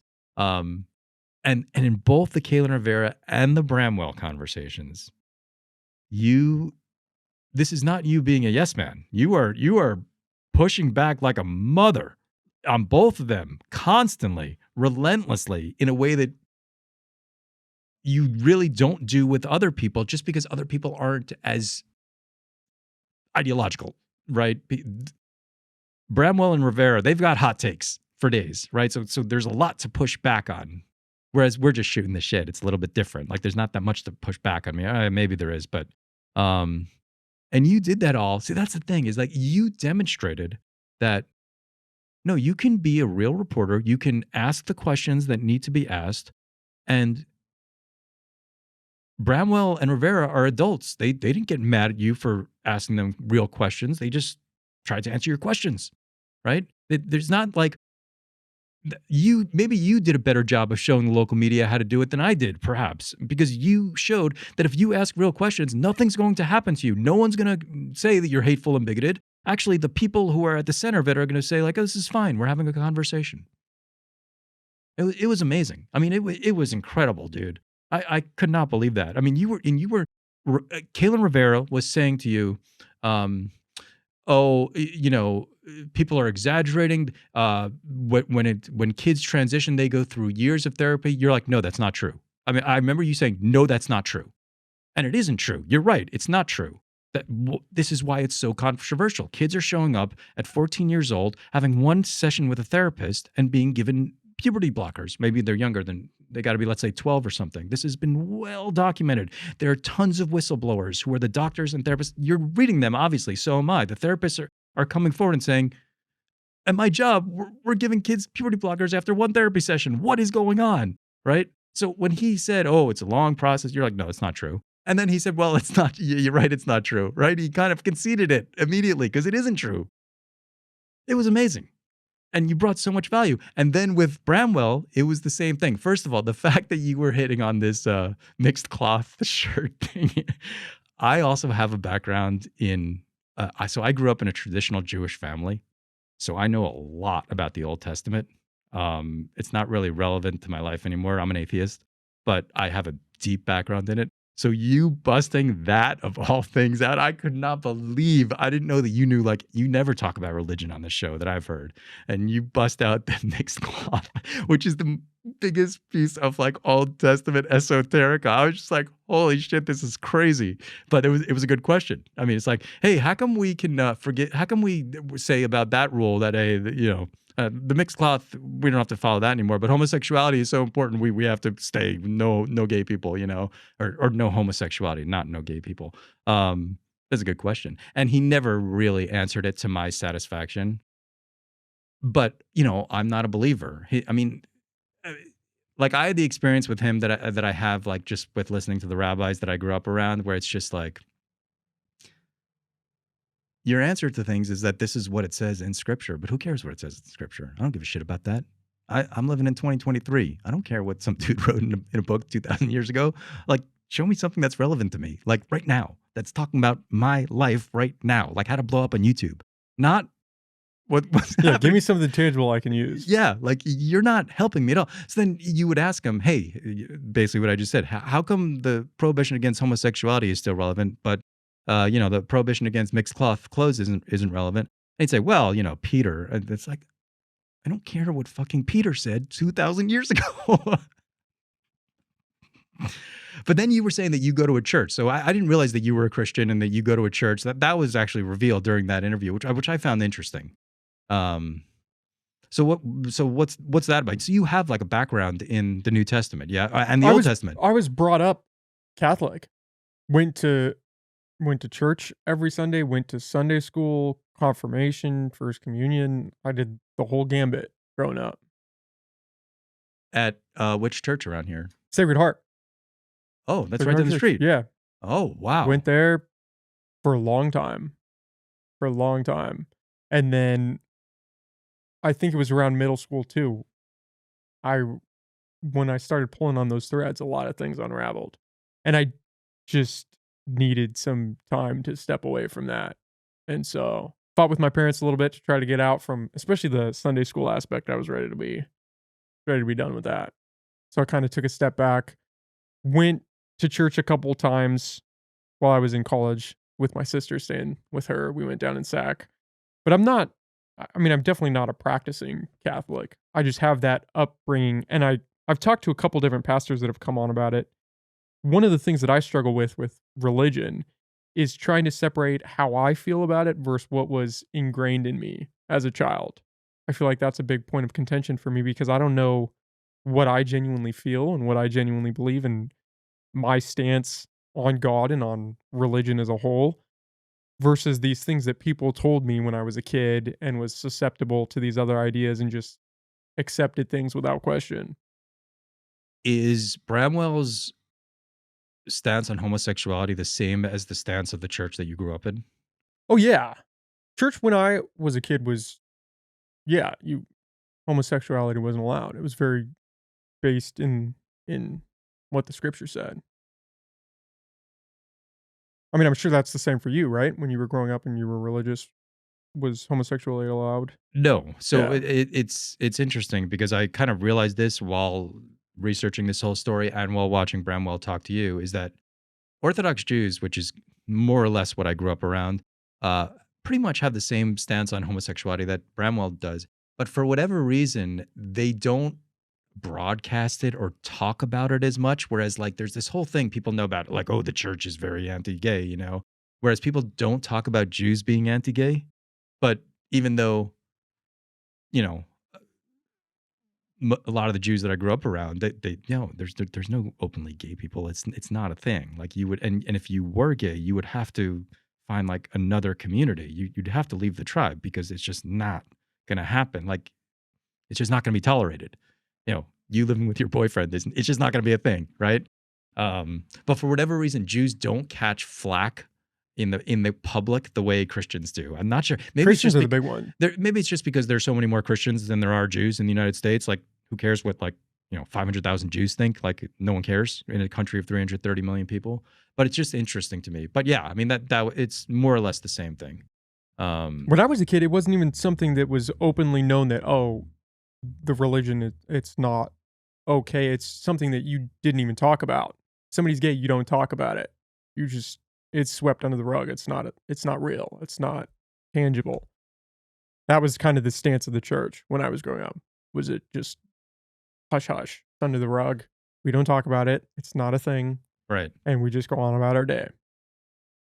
I thought it was interesting that, Bramwell's framing, that he had a couple of main talking points. First of all, he said it's not about homosexuality. It's about all kinds of sex outside of marriage. Fair. Okay.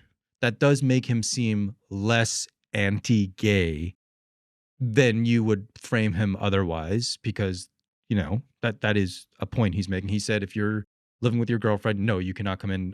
I don't understand exactly what communion is, because this is all I'm not familiar with it. But he said, no, you're not going to do communion unless I guess you have to repent first before you do communion. Communion is you receive the bread and wine, which is the body and blood of Christ. Right. And so he said, and then you were saying, but what if you know that someone's a gossiper? Do they also not get communion? You're like, are we going down every single person's behavior? And I'm still not clear what his answer to that is. Are you clear what his answer to that is? Uh, yeah, I mean, with him, and not to put words in his mouth, but it seems like the big thing is repentance. But that is such a fuzzy line because if I kill somebody and then I repent, I can, accept communion and I can be a part of the church and do all these things. And this is a drastic example, but you were essentially absolved of your sins because you repented. And then what if you do it again 2 weeks later? So it's like you were cleansed. And that's a bad example because it's killing somebody. But if you had sex out of wedlock and then you repented, you were brought back in, everything's okay, and then you break it and you do it again, that's what I struggle with is it seems like it's this very not woo woo, but this open ended thing of, well, as long as you feel bad about it and you repent and you don't do it again, but that only works until you do it again. And then we're right back at square one. Right. I don't know if that answered your question. It's all within a context of it's all kind of a little confusing to me. It's just a different way of understanding the world, but I'm interested in it because I'm not into the good guy bad guy, so I want to take him seriously, and he's a person of some influence. I mean, he's got a congregation, and you're casually telling me now that the church you went to has basically the same views, and probably tons of other churches in Humboldt County and churches around the United States. They're not all Unitarian Universalists where they're all down with pride, you know. I mean, they have their traditional views, you know. So I'm trying to understand it and give it, you know, be respectful in some way and be open to it. I mean, he's talking about this Salt Lake City girl that he mentored, you know, who was gay, and he's telling you how, you know, he was asking her, telling her she has to repent before she can do communion, and like I'm trying to figure out, like, all right, if she repents, what's the next step? What is she gonna have to do? You want her to get into a straight relationship that is not meaningful for her and that is not fulfilling for her, and you just want her to live her life that way, or you just want her to stay celibate the rest of her life? That's really what you want her to do? Like, what are you talking about, bro? Like but I guess his answer is yes. That's the righteous path, and you can live a meaningful life knowing that you're doing what God wants. I believe the stance, and not to speak for Pastor Bromwell, I believe the stance, at least historically, has been you are partaking in an act that is sinful. It's not necessarily that is you, it's that you are being deceived. And so if you engage in the act, you're engaging in sin. So, yes, they would have you not do that, not go down that road, maintain a straight relationship, and just not give in to sin, I think would be the stance. Which seems pretty crazy, at least for me personally, to think that.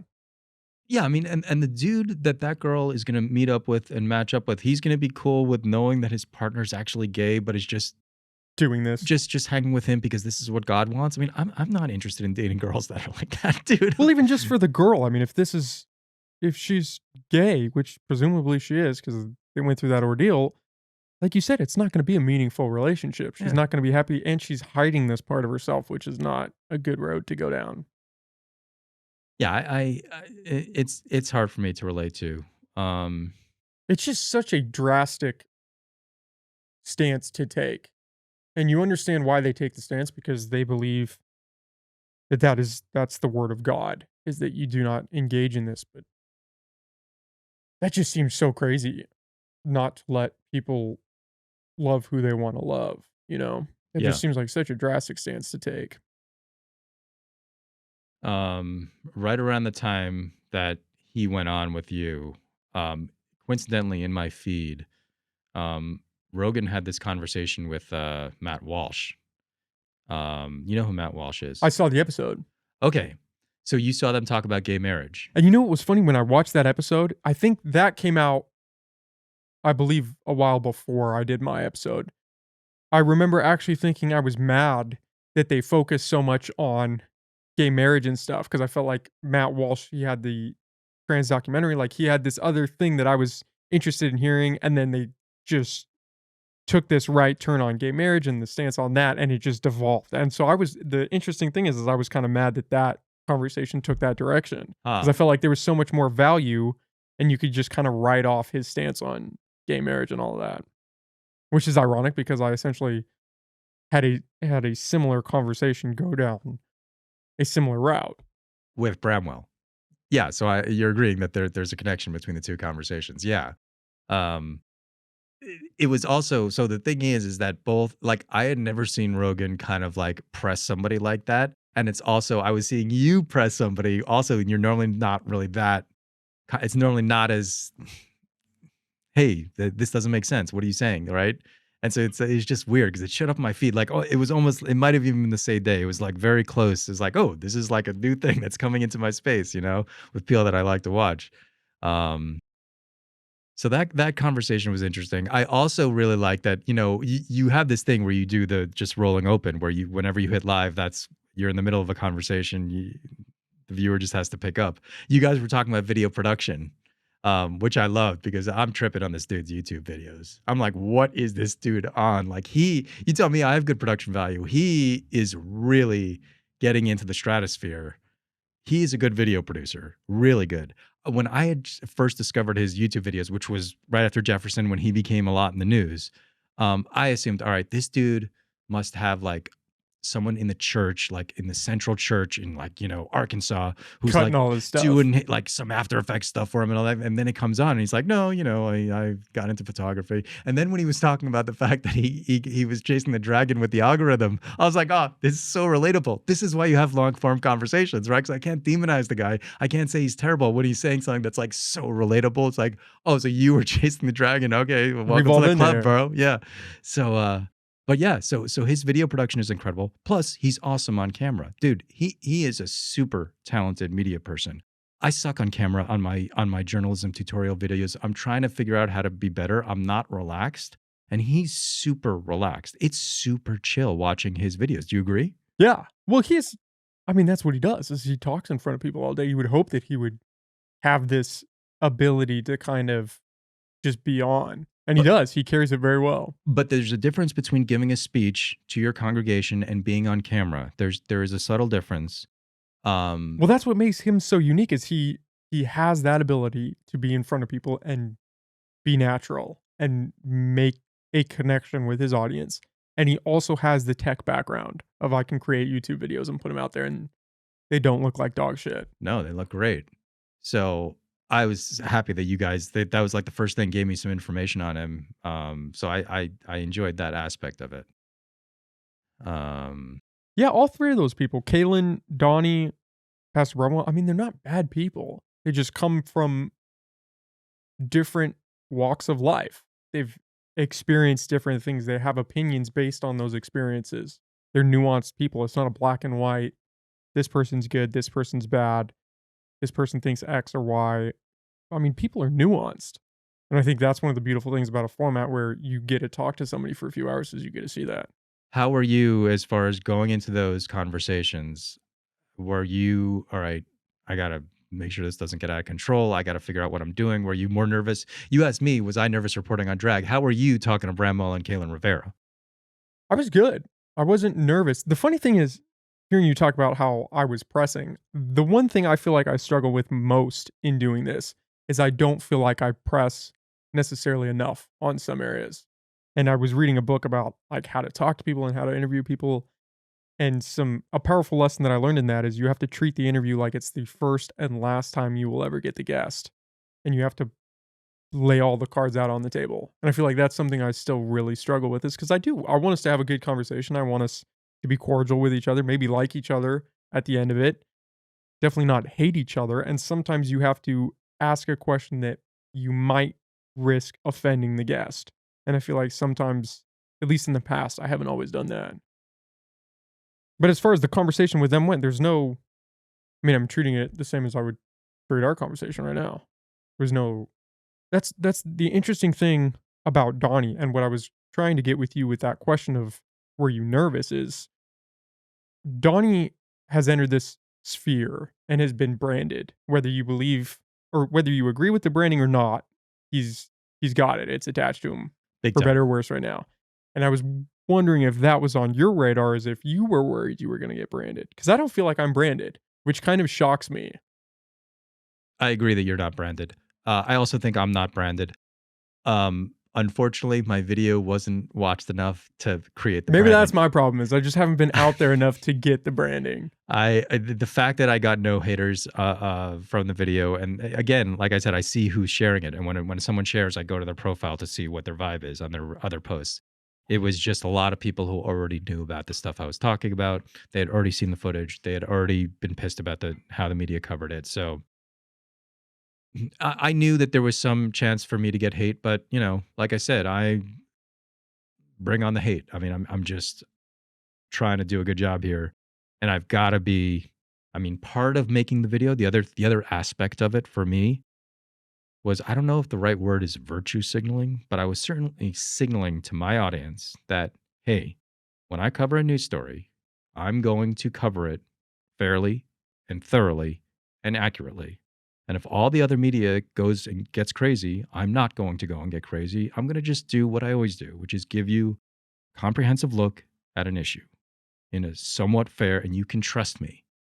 Because part of what happens when the media does what the local media did is they are at risk of having happen to them the same thing that has happened to the national media, which is that people just lose trust in you. They're just gonna write you off completely. They're just gonna stop consuming you. That's what's happened on a national level. I don't want that to happen to me. So I was signaling to my audience, hey, I'm gonna be honest with you. And the other thing is, when you behave the way that the other media behaved, sources aren't going to talk to you because they're going to not trust you to be fair to them. This happened to me when I was trying to gather the footage. I was having to talk to people who were on the right, who were against these drag shows. And when I contacted them, I had two experiences of people saying the first response they got from my initial email was, well, you're just going to demonize me, blah, blah, blah. I'm like, wait, what? You don't even know my work. Why are you saying I'm not going to demonize you? What are you talking about? Now, I didn't say, what are you talking about? I was very professional about it. I say, this is my site. Please review my previous work. I try to explain controversial subjects. I don't get into an arguing with them about what I'm going to do. I just say, hey, I'd like you to review my work. But it's understandable that they're reacting that way. They don't know the difference between me and other news outlets. They never heard of me. And so this is really bad for me that other people are behaving that way, because it's going to affect my ability to report news. So yeah, so that signaling was an aspect of me producing my video. Now the other aspect of it, and so I still haven't drawn a conclusion about what exactly I'm trying to figure out. Is what happened at Jefferson now part of the mainstream culture? This is the way I wrapped the video. Has it been accepted? We had 5 out of 5 Eureka City Council members at least tacitly endorse what happened. So that's 5 out of 5, not 1, right? 5 out of 5 said this was cool. So does that mean that this is an accepted part of the culture? Or does it mean that because people don't understand what they're endorsing, it hasn't been accepted, but they've been deceived? I don't know the answer to that question, and I'm trying to figure it out, because it seems odd to me. It's possible that those city council members do know what happened and they think it's fine, in which case I have to accept the fact that, much to my surprise, I've become a social conservative in a sense. That's a very weird way for me to see myself, but I look at what happened and I say, no, this is not cool, right? This should not occur. But if everybody is saying it is cool, maybe I'm just getting older. This happens to people as they get older. The culture changes behind them and their views become out of date. Maybe my views are out of date and I have to get with the program. I'm just trying to really figure this out more, not as a reporter, but just as a person. What happened and how is this happening? And I have not really reached a conclusion about what occurred. I was hoping my video was going to stimulate this conversation about, is this really acceptable now? Is this part of the mainstream? Now, the show at CR, as Lady Liberty pointed out, didn't have any of this stuff from what the reports are in. I wasn't there, but so it's possible that no, it's not really been accepted. That Donnie's work kind of has influenced what the organizers are going to do in the future, because he revealed it through him shooting video. And that, they're kind of, without ever admitting that something went wrong, they're just going to kind of subtly change it so that it doesn't happen again, so that there's no more firestorms. That's possible. On the other hand, maybe it is going to happen again because 5 out of 5 Eureka City Council members said it's cool. What do you think? I don't know. I think, well, to credit Kalen, he was very forthcoming with, hey, this is the direction I want to take this. It's not going to be like Jefferson's. We're going to structure it this way. There's not going to be inappropriate music. There's not going to be tipping. I mean, he came at it with, no, we're going to do this very by the book. We don't want people misinterpreting anything. This is how we're going to do this. And I think he even acknowledged that that one was the tipping was problematic at Jefferson. But the question is, how much traction did Donnie's initial video get? Like you said, kind of like with your video. Is there a change, or do people just not care enough to do anything about it? Because if all of these people on the council are supporting this, and there seems to be a lot of support for all age drag shows, is that just going to become the norm? I don't understand the all age aspect. Because to me, if I was in that position and people had a problem with the all age thing, I would say, okay, let's just not do all age. We'll just do 18 and up drag shows. Adults only. Come and do whatever you want. Like, why not just eliminate that point of contention? That's what I don't really understand. Well, if I can try to answer that, I've watched Kalen Rivera talk a bunch of times, and I can try to explain what I understand him to be saying in good faith.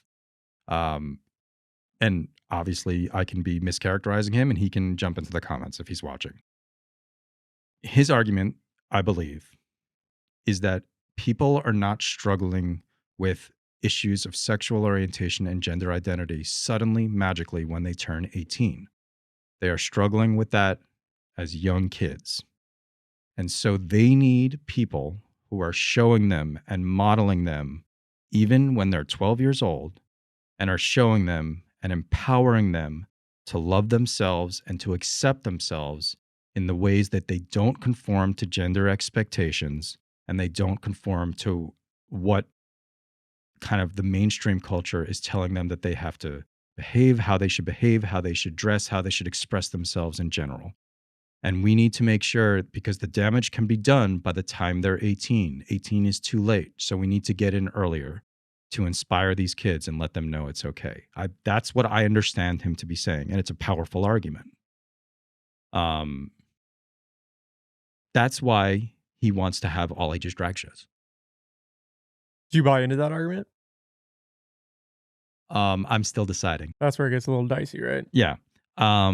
It's part of a broader question of, right, we have exploding on the internet all these teachers now that are talking about gender ideology and sexual orientation with young kids. And I guess the big question is, are those issues, should they be the sole domain of parents and, let's say, therapists who can talk about it? It's fine if a therapist talks about that with a child. Or is it okay for other strange adults to start burrowing into that space with children that they barely know? It's a big question. I tend to be more on the side of being on the right and conservative. Like, no, that should be the sole domain of parents and counselors. We can't have, strange men talking to 13-year-olds about how they feel about their body. No, that's not a thing. But I don't just dismiss Kalen as some dumb person. And I listen to him. He's a real person. He's got life experience. He's telling us what he experienced personally, and he's got some insight. And so I have to take seriously what he's saying. But I think that is the crux of the issue. Do we need to? He's correct that kids are experiencing stuff before 18. Obviously, I mean. Well, he was one of them. He's one of them. It's just, the question is, do we want strangers helping kids out with this?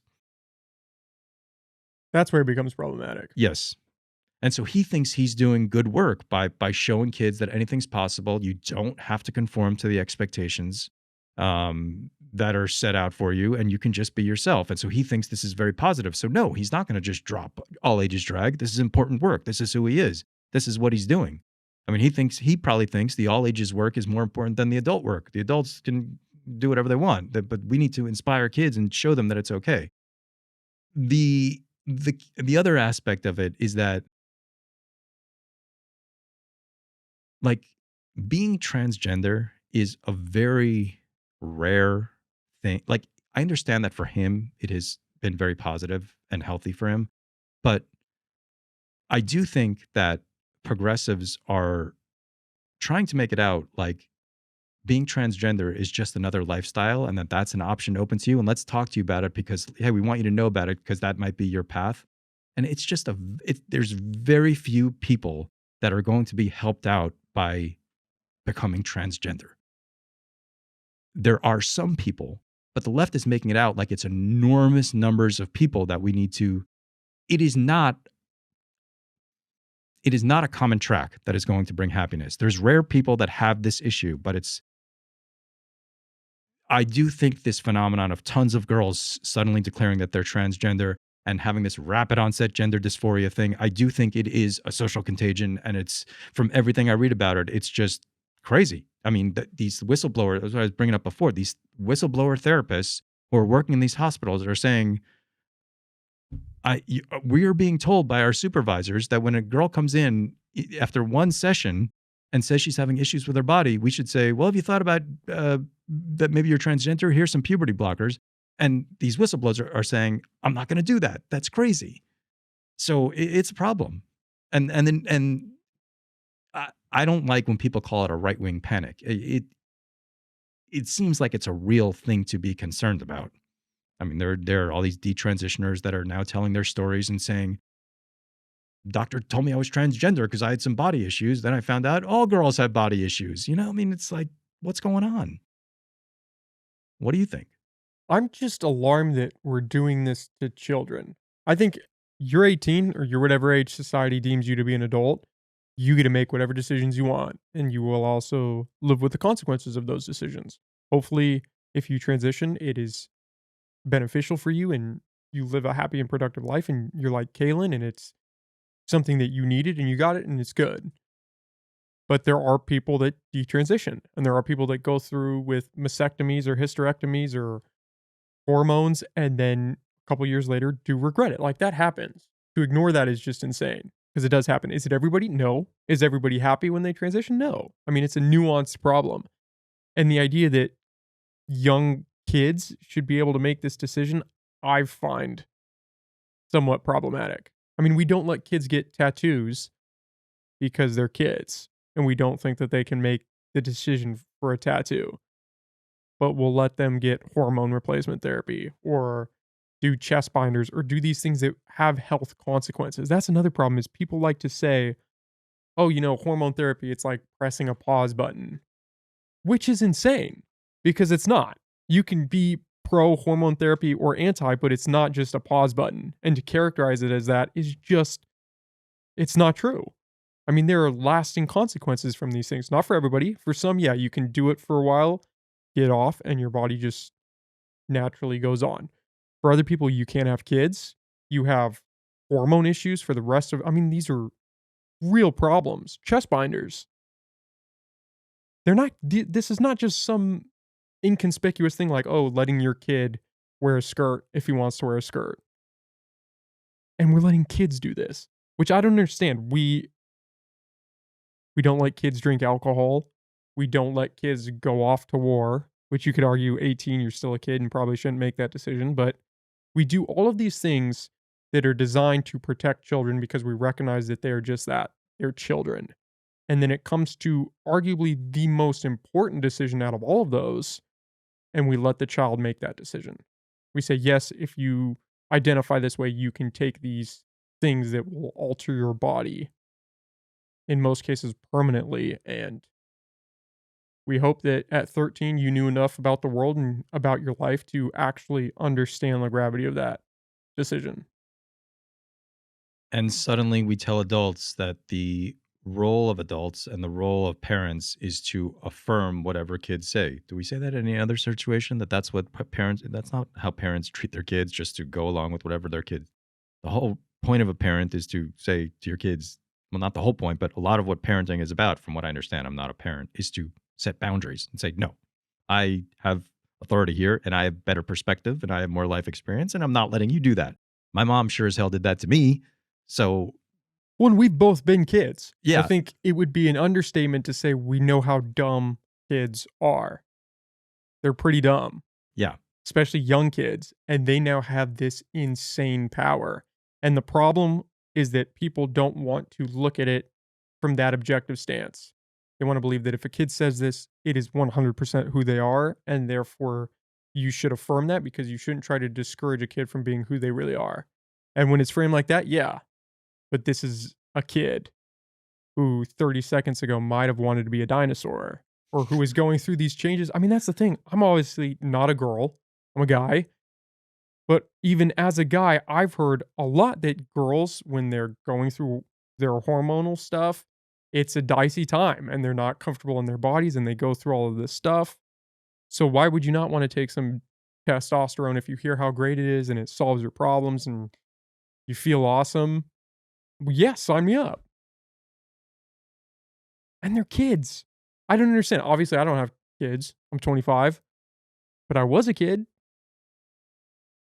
And you can convince kids to do some crazy things. Not saying that anybody's convincing kids to be trans, not saying that they're not going down that road, but kids are susceptible to influence. We could agree on that.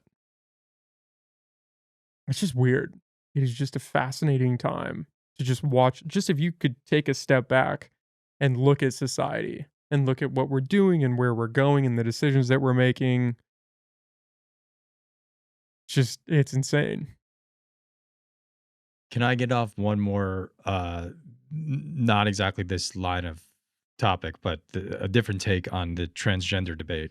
So Sky Celeste came on your podcast twice. Apparently, you guys know each other from high school, from what I gather. So you guys have that rapport. So it's very good. I encourage people to watch that episode. And just so he came on your podcast as a woman. Apparently now is back to being a man, which on a personal level, my response to that is, yeah, he's on a journey. He's on a trip. There are all sorts of zigzags. My personal journey didn't take me to having gender identity transformations, but I had a lot of zigzags in my 20s, just trying to figure it out. So on a personal level, I support him on trying to figure it out. The problem becomes on the political level. He sat here in the chair that I'm in right now and adamantly said that if a dude is hitting on him/her when he looked like a woman in a bar, if a dude is hitting on him looking like a woman in a bar and then is interested and then finds out that he has a penis and is no longer interested because he's a man, because Sky is a man, then that makes the person transphobic. I knew that's where you were going with that. And I'm just like, come on, bro. And then proceeded to, because he is a smart person and is somewhat of a nuanced person, not to demonize him. Then he said, well, the person, to avoid the transphobic charge, would have to say, I am only attracted to people with vaginas, not to say I'm only attracted to women, because then Sky adamantly stated, I am a girl. Yeah, but now 2 weeks later, you're telling us back you're a man. So can you cut other people some slack in the way that they relate to you? They're not following the details of your journey, right? They have their own lives and their own experiences that they're wrapped up in. They're just trying to get laid at the fucking bar, right? They're not. You expect them to do all these zigzags with you? You barely can stay on course with your own zigzags. Other people are not going to be in on that. Give me a break. Like, you have to have a level of awareness to not call people transphobic and to not demonize them when they are not super dialed into every little thing that you're doing. I was pretty annoyed by that. Well, it's a pretty crazy it's a crazy statement to make, saying that if you are not attracted to a trans person, you're transphobic is So my response usually is, this is what happens on Twitter. When people do that to me, I'll say, okay, I'm transphobic by your definition, but then your definition of transphobia encompasses a bunch of things that I think are perfectly fine. So fine, yeah, I'm transphobic, but that's not a bad thing. That's the way I resolve it. I'm not going to argue with you about your definition. I'm just going to tell you that I think you're encompassing attitudes that are perfectly normal. well, that's an argument you're not going to win. It's just you guys are just going to be barking at each other the whole time. Yeah. But I'm asking activists to please have some, what's the word? Compassion? Yeah, just have some self-awareness that the rest of us go on simplistic definitions. When we say we're interested in women, we mean cisgender women that have been women their whole lives and were born with vaginas. Yes, that's what we mean. And that's perfectly fine. Right. So just chill out. And so anyway, that aspect, when I saw that because he got, shortly after your conversation with him, there was a big write-up about him in the Lost Coast Outpost. And I'm sure the Lost Coast Outpost is respecting pronouns, right? And the Lost Coast Outpost referred to him as he a month after he came on your show as a she. So I'm like, oh. Then I saw him get an award at the city council for being the artist of the year for being a drag performer, at which he says, "Oh well, I use he when I'm normal life, but she when I'm in drag." All that I'm fine with. I'm not tripping on it. Like I said, it's his personal journey, and I want to support people. Life is hard, and figuring out your identity is hard. It's just that you've got to understand that the rest of us are not following along on all the intricacies of your gender journey. Please. That's my statement. It's almost like we have a compassion issue. And I haven't figured out a good way to phrase that because compassion issue isn't the best, but we're almost so compassionate that we're hurting people in the process. Does that make sense? Like in doing this, especially the pronoun game, we're just going a little too far. You cannot be an asshole and accidentally misgender somebody and say, "Oh, I'm sorry. Okay, this is what you want to go by. Okay, well, okay." You can do that in your life, whether somebody abides by that or not. It's not the end of the world. You identify as a girl and somebody calls you a guy. Well, Just keep going on about your life. keep It's going, not, keep yeah, the going. world has not ended, but now we have made it so that it is the end of the world. And that is the worst thing that could happen to you is somebody dead name you or misgender you or do these things when in context, is it really the worst thing? There was no physical violence. Yeah, maybe they were a dick. Maybe they did it on purpose. Yeah. Okay. Let's just maybe not associate with that person then. Like you can take these other steps. It's not this cataclysmic event that we want to make it out to be. Sometimes I think that I'm getting too wrapped up in this stuff because I spend so much time on the internet, and this is the hot topic of the day on the internet, which is how I got interested in it. Then it became a local thing in the media. And if I look at my actual real life, like this issue, like doesn't really, like I don't talk about this with my friends. Like it's just not a big deal. But I just got so wrapped up on it because because the news media is really important to me. I mean, I just love working in the news media. I love consuming the news media. I just really important to me. It's like my main art form. And this topic has become just really intense in the news media. So yeah, I mean, I don't want to just be all culture war all the time. It's just that this topic has really blown up. And so I'm probably not going to make any other videos about this topic because I don't want to be Branded. as just obsessed with this topic. Like there's a lot more to life in Humboldt County than transgender wars, I'm pretty sure, and drag wars. Even though I could dish out takes forever because I was just researching this for so long, for months. This was like the main thing I was working on.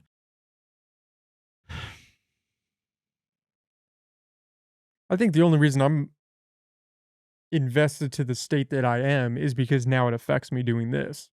Because I've had videos pulled, I've had stuff struck down. And that's me being, as middle ground as I can be on most issues, getting hit with that. And so it's almost like just my presence in some ways has to be somewhat aligned in some way. Or I'm like, just my presence is a statement in some regard. What was pulled down? What was the reason? Oh, I've had so many videos. TikTok was the worst one for sure. I've had so many videos pulled on TikTok just in relation to trans issues, trans people speaking on trans issues that might not have been 100% copacetic with the main narrative pulled. I've had some stuff pulled on YouTube. I haven't had anything pulled on Facebook yet. Facebook surprisingly has been pretty okay with everything. I think I've heard you say that you're a free speech absolutist, because this comes up a lot on your podcast. You talk about this. So, what does that mean exactly? You think that YouTube should just leave up every video that anybody puts up, even gruesome, violent crimes? They should just leave it up.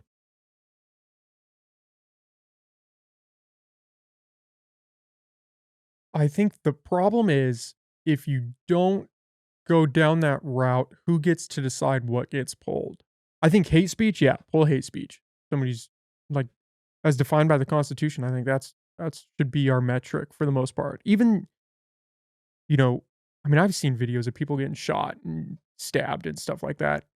Should that be on YouTube? Could make an argument, no, it shouldn't, because it's violence and stuff, and it's not something we would want to emulate in society. But I would also argue, videos of troops getting shot in wartime or of civilians being blown up by US missiles, public probably should see that so that we can understand the gravity of war. That's what's interesting about the Ukraine stuff is a lot of it is online. I've seen a lot of videos of people getting blown up.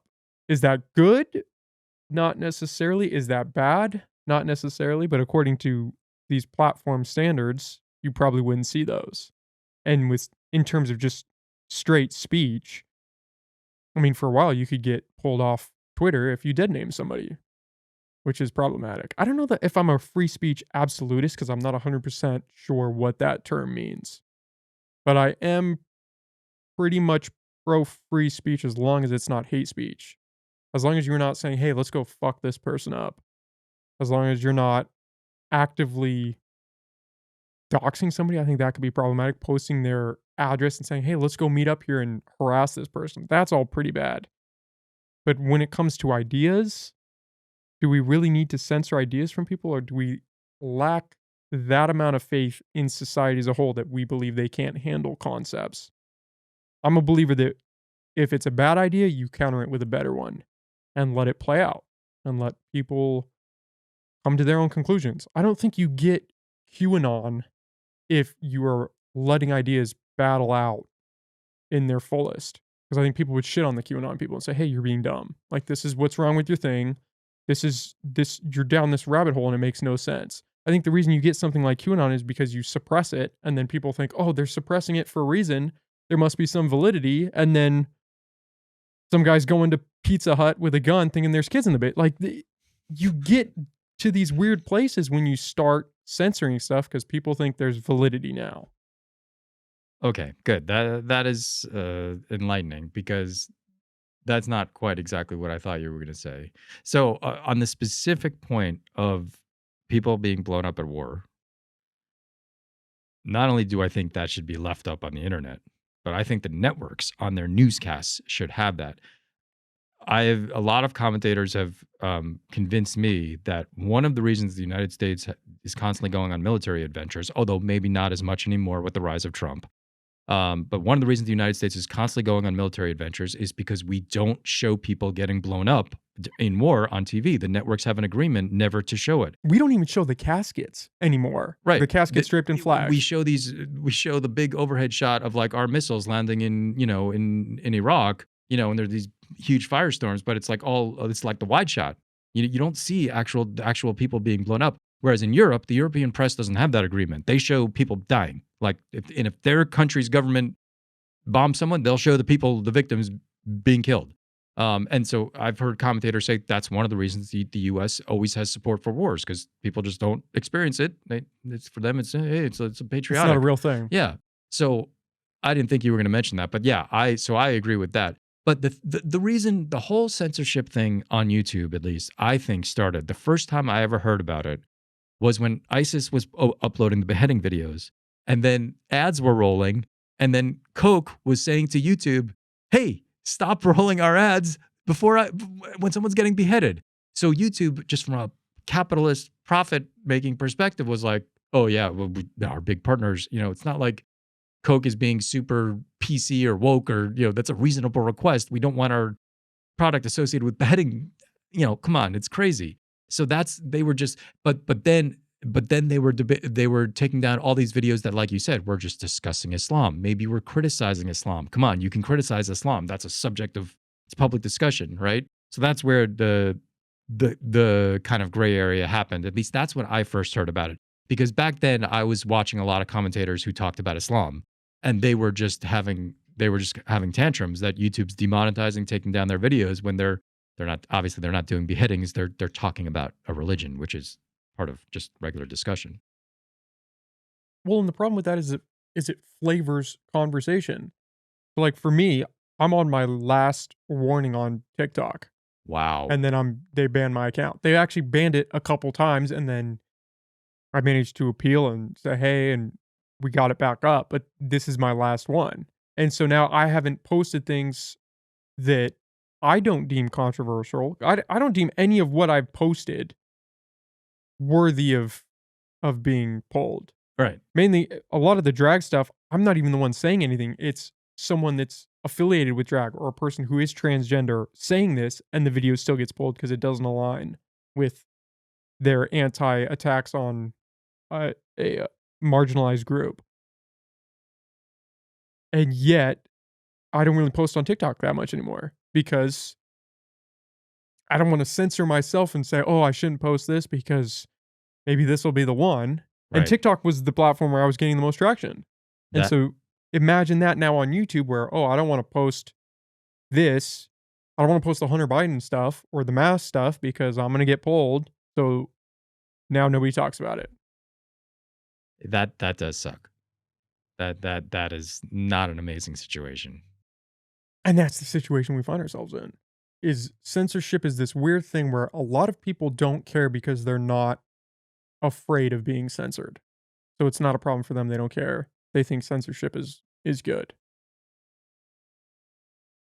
Okay, so in some cases, I think the censorship is obviously ridiculous. When the Hunter Biden's story was censored and not allowed to be tweeted about, or the Facebook posts were taken down, I forget what the deal was. The New York Post Twitter account was suspended. I forget what exactly happened, but any of that, I mean, it just seems totally ridiculous to me. Where do you draw the line with censorship? You think you should use it in some cases, but not in others? Well, I think that YouTube, I understand why YouTube has to take down a beheading video.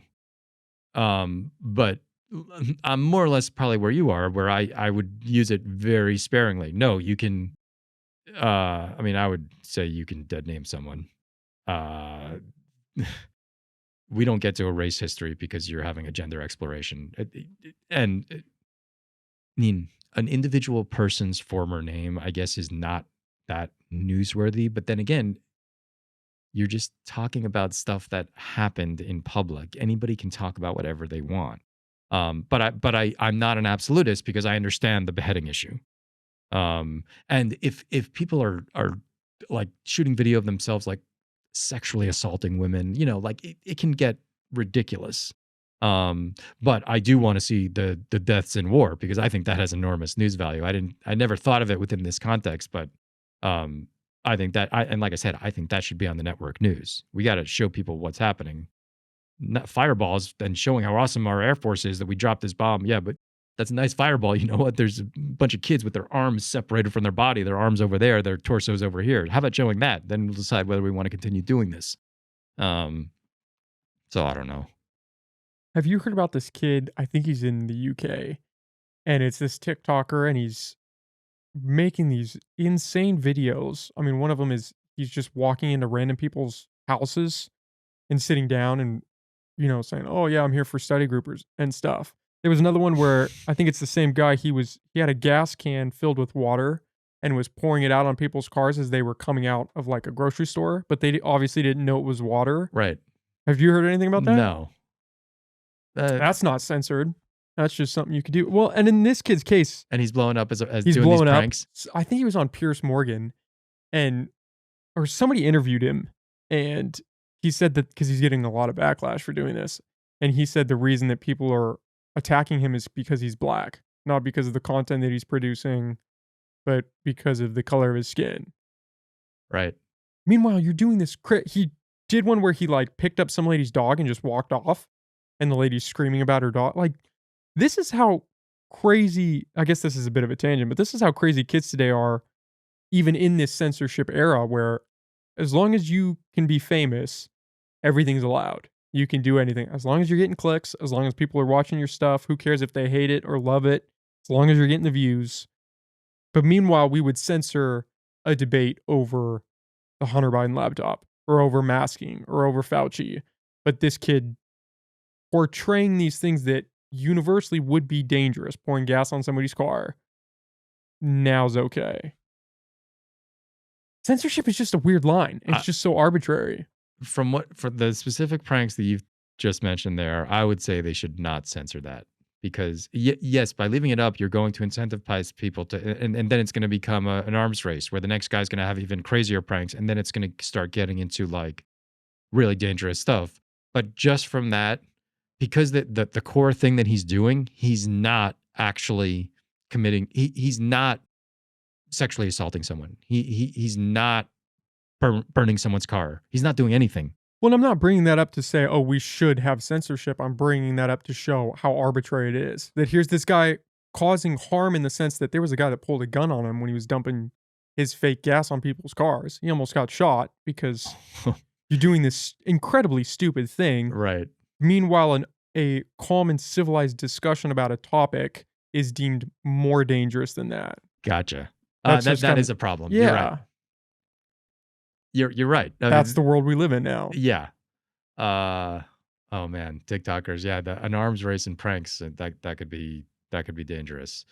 No, I mean intelligent conversation and even unintelligent conversation. I mean, you should be allowed. I mean, with these commentators, you should be allowed to criticize Islam in any way you want.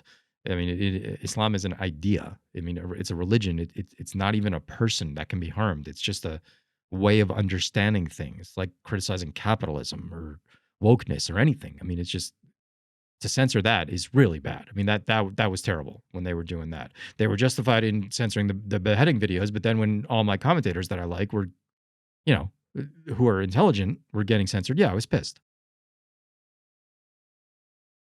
Yeah, I don't know. Everyone that I've talked to about censorship that is for it,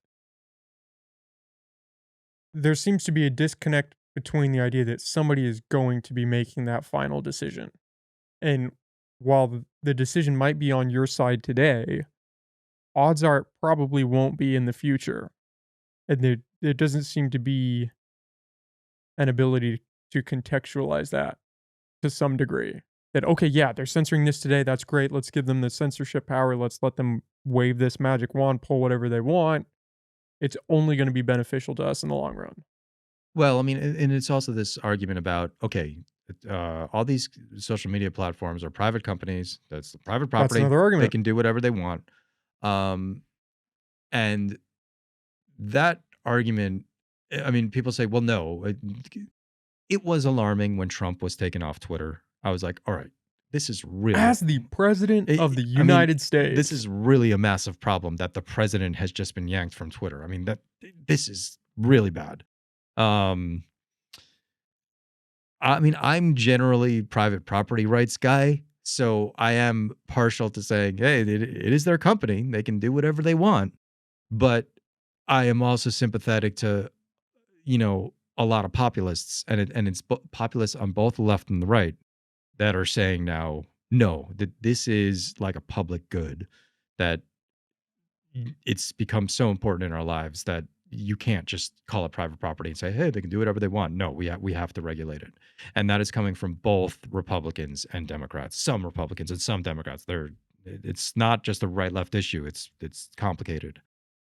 Well, what separates Facebook from a telecommunications company or an internet service provider? Why should Facebook be able to pull your access, but people can't listen in on your phone conversations, and then AT&T calls you up and says, hey, you said this on your phone conversation last week, we're going to pull your service.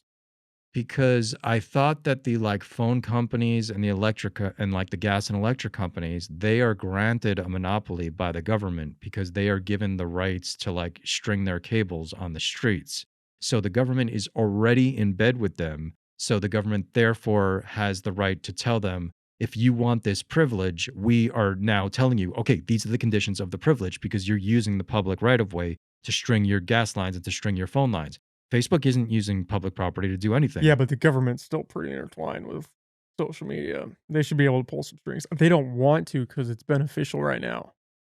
Like you could buy the argument that yeah, it's a private company, they should be able to do whatever they want if there seemed to be some unbiased middle ground that they were taking.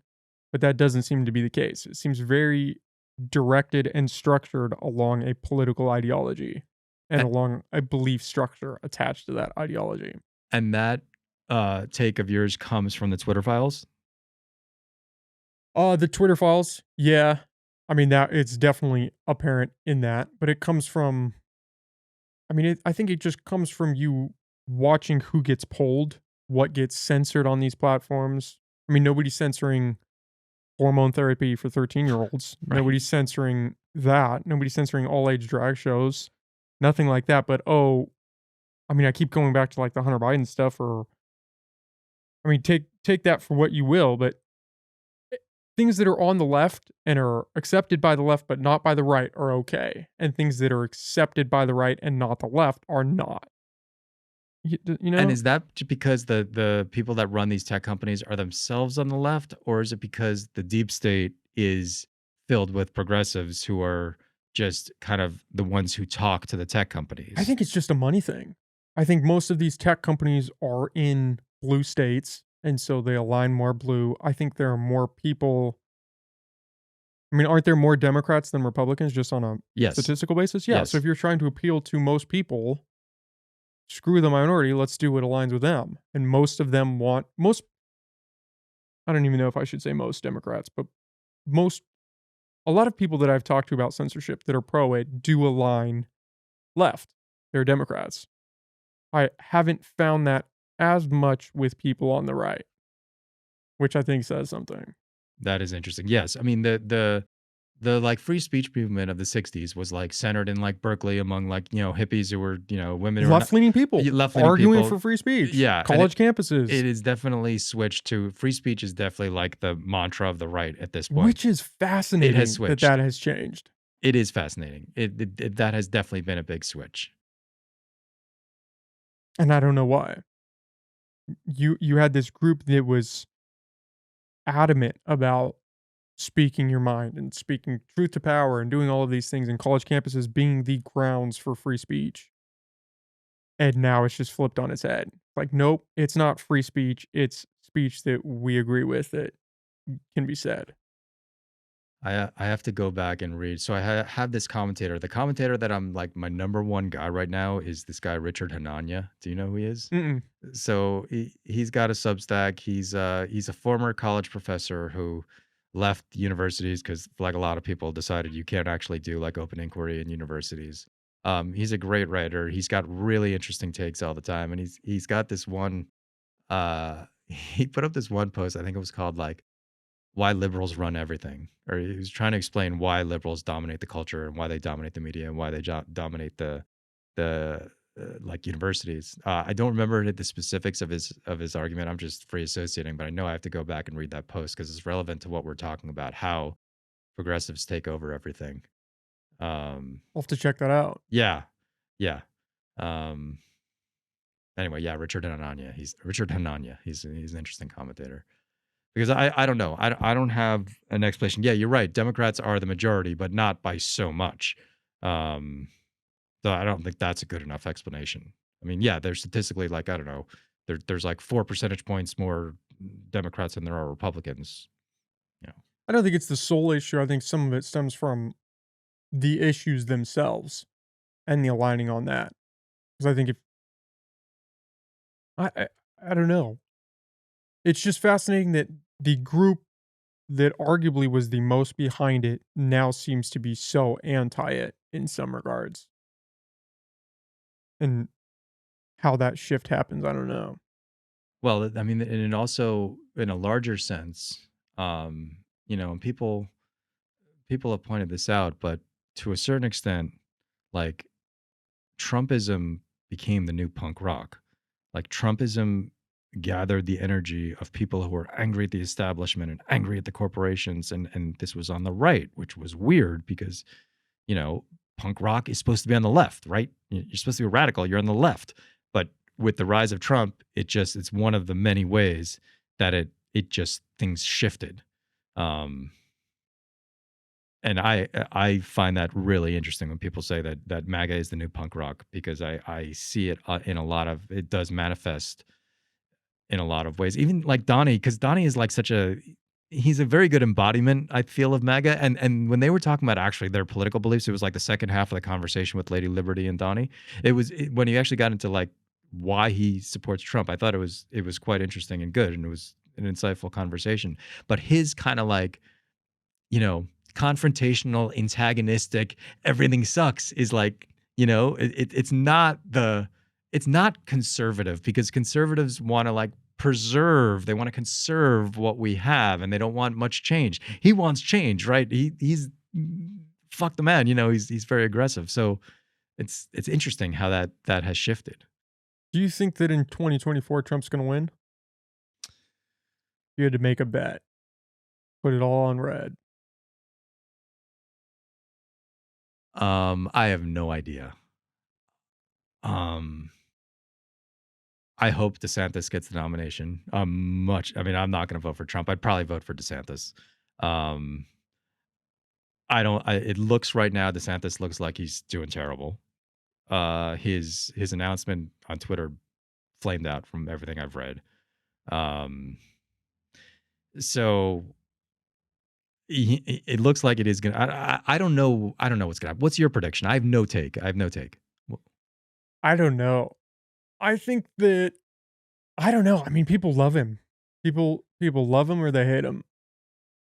I find it alarming from the left perspective that the DNC just basically said, no, we're not holding debates. Biden is our guy and we're going to ride with him till the end. I find that kind of alarming. Yeah, that was bad, even just from a public relations standpoint, because people just like, oh, here we go again. That was, yeah. But on a practical matter, it doesn't matter. Obviously, he's going to get the nomination. So it's not like it changed anything. Oh, we screwed RFK. Was RFK going to get the nomination? No. So who cares? What do you make of him? Some people who I like are kind of supporting him.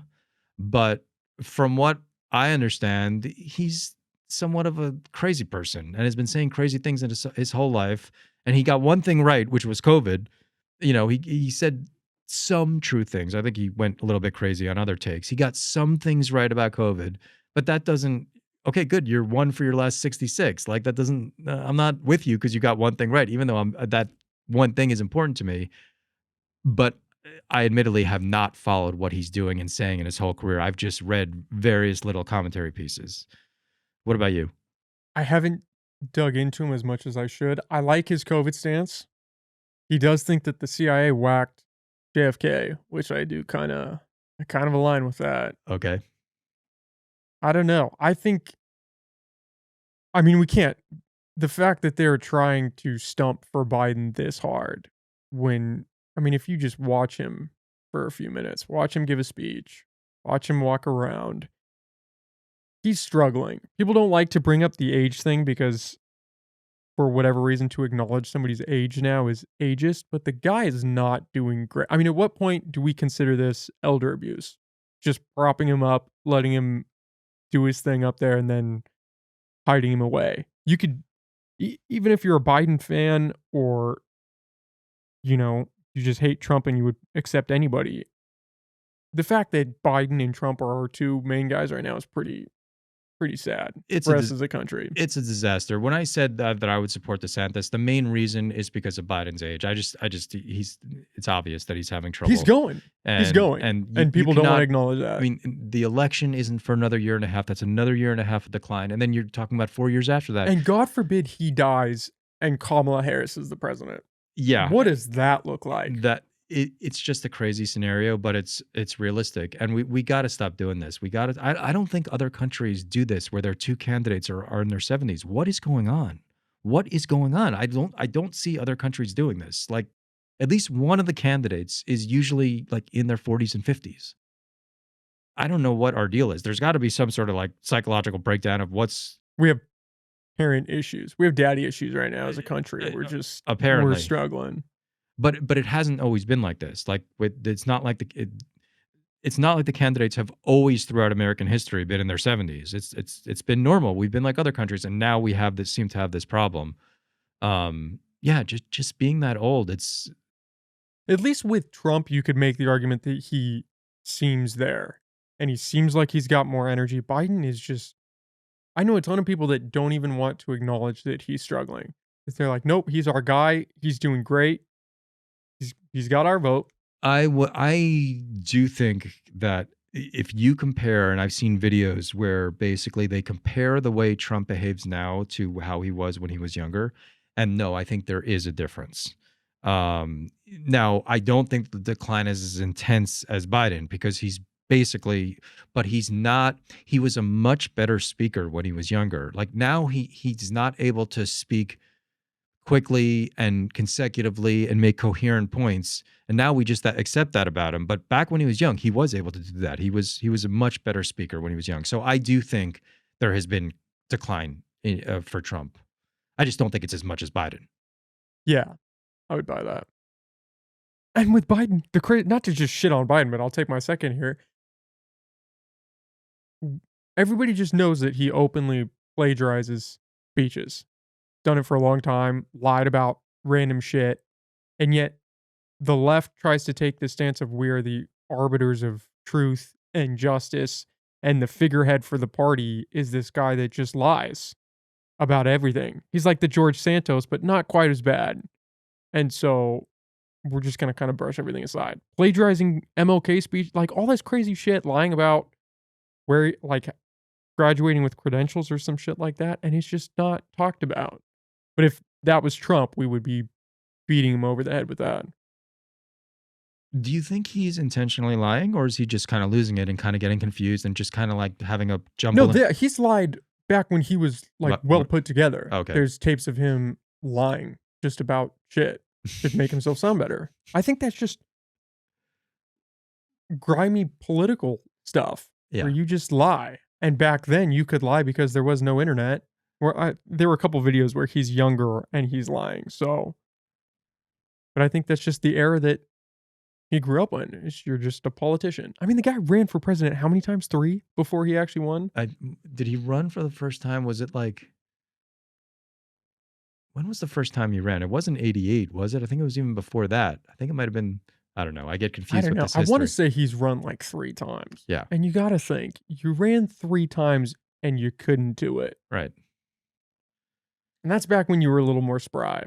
Yeah. And then we just kind of funnel you into this position. Not so much that you were the ideal candidate and you were what the country needed, but because you weren't this other guy that was running. That was the only metric you were judged on. Is he Trump? No. Okay, he's got our vote. That was pretty much the reason I voted for him. Yeah. Have you seen the TikToker who's really good at doing Kamala impressions? Mm-mm. Oh, dude, yeah.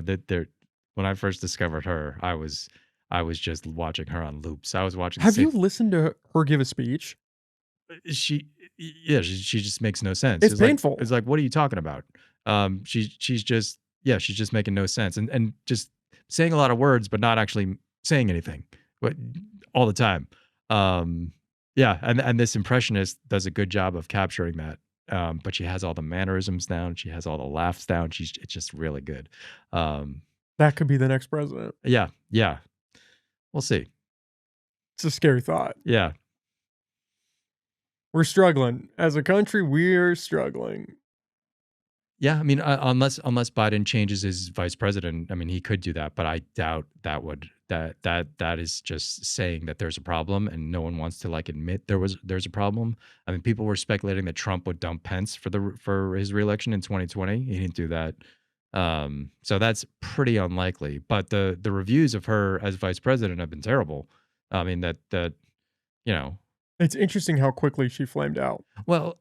First of all, she flamed out when she ran for president. She flamed out in the primary. Then she flamed out when Tulsi Gabbard brought the hammer down on her in that debate and just crapped all over her. Was that? Yeah, I don't remember that specific instance. Brought up her career about how she withheld evidence that would exonerate a criminal for labor. Like, just did all this shady shit.